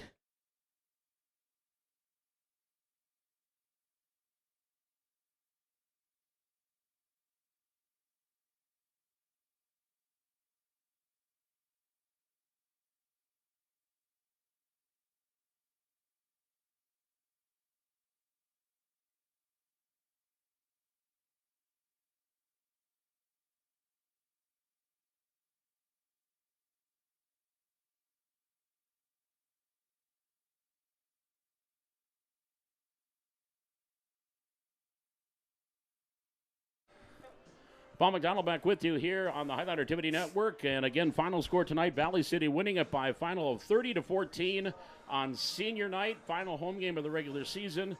And they keep their playoff hopes alive. And we've got a couple of the seniors joining us here tonight, Ryer Muskie and Caleb McLaughlin. Now, since you're a 46, and 23. Does that mean you're half as good as he is? Something like that, maybe, yeah. Why don't you get that mic a little closer to your face there, okay, Caleb? yep. And there we go. But we'll start off with you, Ryer. Again, kind of a different strategy tonight offensively. That's why you're wearing the 46 in the backfield as a fullback. Kind of fun seeing it from a different perspective. Oh, yeah, I love it. I get to line up and just hit people, and I know the play. It's the best feeling in the world. And then getting that recovery on the muff, I think you're the one who recovered that. I think you were thinking, hey, I get a kickoff return for a touchdown, but unfortunately not. But did you just see the ball? What happened there? I seen the ball kind of got kicked, and I just saw my opportunity and my chance. I've been waiting to get the ball all year, so I saw it, and I was like, yeah, I got to scoop this, This is all on me. So I grabbed that, and I just took off. Oh, trying to get the scoop and score, but rules. Yeah. And Caleb, of course, stepping in. Corbin goes down with that ankle injury in the first quarter, and you step in, and really, you've been filling in a lot this year and getting a chance. But just your thoughts on the way you ran tonight and just the way you got some help from this guy and your fullback. Yeah, I got big help from Ryer up front, and I couldn't do it without those big boys up front tonight. They really pushed those guys around, and I couldn't be more happy with those downfield blocks. I remember there was one play where I was running on the left side of the field. Jack was in front of me, and he just threw his body out on a guy and pancaked him, and I just ran right off his butt and went. It was just a beautiful play. I think on one of your touchdowns, Jack Leerud was Yep, downfield and got the block was. inside the 5-yard line, and you were he able did to a great get job around tonight. it. Now, if my numbers are correct, now again, there's my numbers and then there's Huddle, so we got to wait for the official stats. I had you for 33 carries for 312, which is a new school record in rushing. But I know that's nothing compared to a 30-14 win for you, right? Yeah. It's sweet to get that senior night win with the boys tonight, and I couldn't be more happy with the turnout of tonight's game. We really just brought it tonight, so couldn't be more happy. Ryer, the offense has kind of been struggling here. When you go on the road, you get those goose eggs. But tonight, it seemed like you really were clicking on all cylinders. Oh, yeah, I told the boys up front that it's going to be one up front tonight, and they did their job, and they succeeded in multiple different ways. They just came out and they just dominated the entire second half, and they came ready to win, and they wanted it. You could tell. And we've been waiting for that all season. They absolutely did their best tonight. And the defensive line, Jack comes up with a big sack on 4th down that gives you guys the ball back at about the 15-yard line. And really, that defensive front, you guys are two guys that are behind them, but they've been doing that all year long, right, Ryer? Yeah, they did an absolutely great job tonight. All my credit goes to the D-line. They were opening up the gaps, so when I was blitzing, they did just an excellent job. I can't thank them enough. They did just perfect. And Caleb, for a chance this senior night to get the win, keep your playoff hopes alive. Northern Cass loses, so you know what next week means. Enjoy this for 24 hours, and then it's back to work, right? For sure. Yep. Enjoy it tonight, and tomorrow be thinking about Northern Cass. Right to it. Now, I got corrected on the air. I said that you're strong because of your work on the farm during the summer, and I got a text from the sports performance coach and said, no, it was work in the weight room. Yeah, Allie, she pushes every one of us every day in the summer weight room, so couldn't have done it without her for sure. Yeah, that's Allie Keller. We got to give a shout out to Allie. She hates it when I say strength and conditioning. It's the sports performance coach. Yeah. Last thought, Ryer, for you too, for senior night, getting that W, keeping your playoff hopes alive, and a good crowd tonight, and against an Oaks team that is very good. Yeah, I told them before the game that it doesn't matter the whole rest of the season or at all how we played this year. All that matters is Oaks tonight, and we just got to come out with a win. I told them in the locker room, we do whatever it takes to come out with a win, and that's all that matters. And that's what we did. We just went out there and we played our hearts out. A W for you guys tonight. A great win on both sides of the football. Caleb McLaughlin and Ryer Muskie. Gentlemen, thanks much and congratulations, and go get them next week. Thank you very much. We'll be back with Coach Chad Smith from the Highlanders as our postgame continues. This is Highlander Football on the Highlander Activity Network.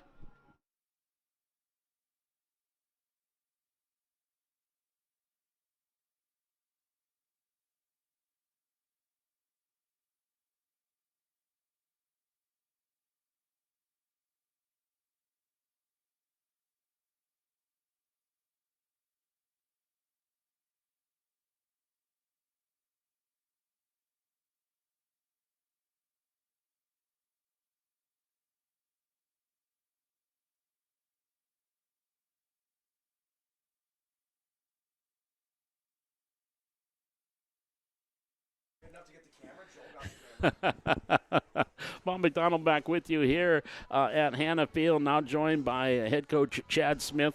And before we get to a lot of the nuts and bolts of tonight, just these two gentlemen that just left the room here, Caleb McLaughlin and Ryer Muskie, two seniors. And, boy, your seniors came up big for you guys tonight. They played really well. It was finally time. We've been working so dang hard all year, and I'm almost going to get kind of emotional about it because I care about these guys.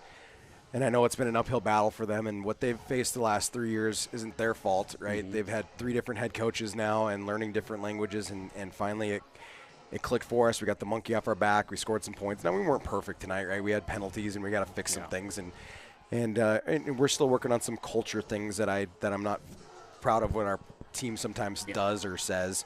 So we're going to continue to work on those in the offseason. But, dang, I'm so dang proud of them. And, you know, I think everyone knows I'm a fairly emotional dude. I'm either really, really high or really, really low, and so I'm on a really, really high now, and it's exciting for them, and I'm just happy for them. You know, I wish Jackson Thornton could have enjoyed some of it too, but he's been with us all season and done everything that he could do to do the things. But I mean, it was all folds. You know, Jack Dieterle gets a great tackle. You know, we get an early turnover. We played really well, and it was good to see the tackling and the offensive move. And finally they, like, oh, my goodness, we can do it. And they did it together. And another senior that came up big that won't be on the stat sheet, but on one of Caleb's touchdowns, Jack Leroot had a great block downfield that sprung him. Blocked his butt off. I watched him multiple times blocked his butt off. You know, and then early in the first quarter, we were trying to figure out what was going on with that weak side counter or power that they were hitting us with. You know, and we had to figure out how to get that fitted because our defensive ends are getting upfield too far, and then we weren't getting the linebacker or the safeties inserted. But I'm really glad we drilled the heck out of that this week. You know, we went 3 straight days of live tackling this week that you're kind of scared of doing that late in the season, but I was like, we need to do something to learn how to tackle. And finally, we were physical tonight tackling. We weren't tackling very high, and we did early, and then all of a sudden it clicked. It was like, oh, wait, if we tackle around the waist, we can get dudes down. Yeah, right. That's amazing. So. But, yeah, Jack Leroot played really well. I watched him multiple times at that tight end position. And, you know, we got to clean some things up when we do our trade shifts motions and get that resolved. And, you know, Derek Shape did a good job too. And it was awesome to see what we had, you know. And we have to, you know, the point system for playoffs, you can carry 17 points into the playoffs for the tiebreaker stuff. So that's kind of why you have to pour it on late. And it kind of feels a little bit bad. But, you know, at the same time, you've got to do what you got to do to get in the playoffs. And when you're backs against the wall going up there, I mean, and we got to just go out and win next week is what we got to do. But, you know, Coach Hunt and all those guys were talking about that ahead of how the situation looks, so we had to do that. And knowing the football minds on the Oak side, they knew what was going on too, so they're not upset. They knew what was cooking as far as that. But yeah, and I even told Coach Dobitz that at the end because I really like Coach Dobitz a lot. He's a good dude, and just told him, I say, hey, please don't take it personally. It's just the way the North Dakota high school playoff system works, and it's not your fault. No, and it's not our fault either when we have it on the reverse end, you know. And Hillsborough did the same thing to us towards the end of the game too because they have to. Yep, they had to do it. But tonight a W, and you look at Caleb McLaughlin, you knew you had him in your fold. I mean, when Corbin goes down with the ankle injury, you're like, okay, we got Caleb. And I mean, he's proven stuff all year that he's a strong kid. Boy, it's hard to bring him down. Yeah. And what he did tonight, again, we'll wait till the huddle stats come out and get the official word from you later in the week. But I had him for 312. A new school record in rushing. Really? Wow. That'd be really cool if he did. But he ran really, really hard. We ran a lot of power, a lot of counter, some toss out there. And I told him midway through the second quarter when Corbin went down, I was like, hey, it's going to be yours. And then in the middle of the third quarter, I said, you don't get a break. I'm sorry, man, but senior night, last hurrah here, you've got to go. And there is no getting tired. And he goes, I don't know, Coach. And I said, no, it's like Yoda. You either do or do not here. Yeah. And I couldn't do it in the Yoda voice, but no, you don't do that. You either do or do not here. But looking at these two guys, they look spent. I mean, they're going to sleep well tonight. They will. And they're playing both ways. I mean, all of them are playing both ways, and it kind of is a war of attrition at the Class A level when you got 30-some-odd kids, and – you're playing 11-man football. I did the same thing. I played 8-man football in high school too, and you had to play both ways, and that's just the way it is. So, and to even think about what it is, I played 8-man football, and we had 27 kids on our team, and we have 34, and we're playing 11-man. So right. I understand the struggles that they go through. So, but they got the whole weekend free until Monday, and we'll get regrouped, and excited to play a Northern Cass team that I know fairly well, and excited to coach against the kid that I love and care about too, and Coach Ukestead. I got to coach him at VCSU for multiple years. I still remember the the corner route that he caught against Waldorf at home and won that homecoming game for us too. And love Euclid. And hopefully it's a homecoming. I'd love to see Luna and Jake Peterson and Kelly Kessler and all of them come out there and come support us out in Hunter next week. That'd be a lot of fun. Well, just real quick about Tyler Euclid. Tomorrow during our Viking football game, the official game ball is going to be brought out by Tyler, his dad Mark, and his grandpa. 3 generations of Viking football players that all 3 were part of conference championship teams at VCSU are bringing up the football, are doing the game thing tomorrow at VCSU, so against Mayville State. So, boy, that'd be a nice big win if the Vikings come up with that. What a weekend it would be here, because Minnesota Vikings don't play. Yep. So I know I'm happy on Sunday. Well, I needed to get my cheers up, too, because I'm not too happy with the way the Eagles played against the Giants last night. But no, I'm just so excited for tonight to leave Hannah Field and the rail yard and what we're doing here and building culture to finally have an atmosphere that was fantastic with the fire trucks and people and senior night and just everything was perfect. I emotional dude. I almost cried with our guys out there, and it's like, hey, we're not even in the playoffs yet, but we've worked so hard to get to where they're at, and it's not an easy thing to say, and it looks uncomfortable to people out from the outside if you're not inside the culture and inside the program, but these kids have worked hard. They really have. Well, now I know that I'm not a jinx. I finally got to call a win. Yep. So at least we got that far. Well, now it's one more game left of regular season. Northern Cass coming up next week. Coach, enjoy this one for 24 hours plus, and just a great win tonight for the Highliner football. Not just for the Highliner football program, but the fans and everybody involved. Yeah, I'm really excited about what told our guys right when we came off, I said, your season now either ends in cheers or tears, and it's nice to know that we don't have the tears tonight because you have an extra game now. We're alive. It's a playoff game next week for us, 100%. We're in the playoffs, so it's time. It's go time. All right, Coach, congratulations. Thanks buddy. Appreciate it. That is Chad Smith, head coach of the Highlanders, back to wrap things up here from Hannah Field. Again, final score 30-14 Valley City. This is Highlander Football on the Highlander Activity Network.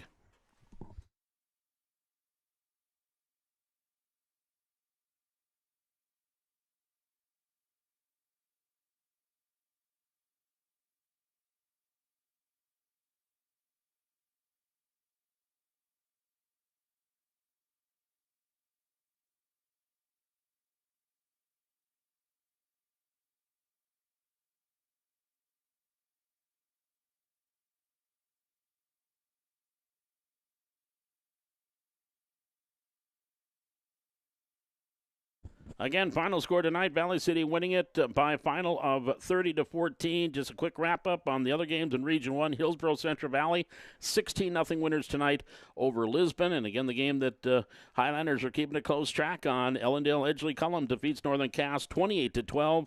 And Sargent County over Mayport CG by a final of 46-8. And the one we care about, Valley City winning tonight by a final of 30-14.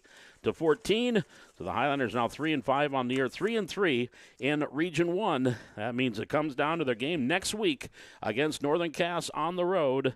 And again, as you heard Coach Smith say, you got that point system, but a win for the Highlanders next week gets them quite possibly gets them into the playoffs. Again, for Valley City, unofficially with Caleb McLaughlin tonight again with 33 carries, 312 yards.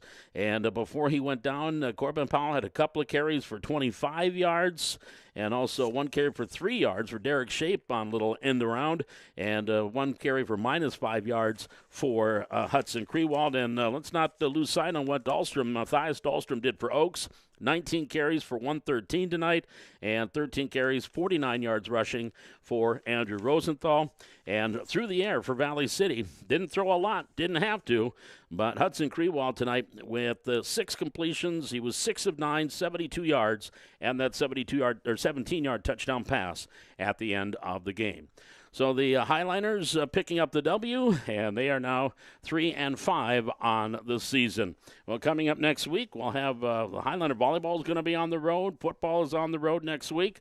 So all we have is Coach's Corner coming up here next Thursday. Might have a junior high JV game on Monday night, but we'll wait and see what's going on with that. I think they might be on the road, but we'll worry about that. Check out our Highlander Activity Network on YouTube for our full schedule of what's coming up here next week. Again, your final score, 30-14, Highlanders with the win. My thanks again to our sponsor tonight, Grotberg Electric of Valley City, our sponsor. And, of course, Beckett Ness, our camera operator, technical director tonight. And our guests in our postgame, Ryer Muskie, Kayla McLaughlin, and head coach Chad Smith. It is a happy senior night here for the Highlanders. They win it by a final score of 30-14. Till next time, Paul McDonald saying thanks for joining us.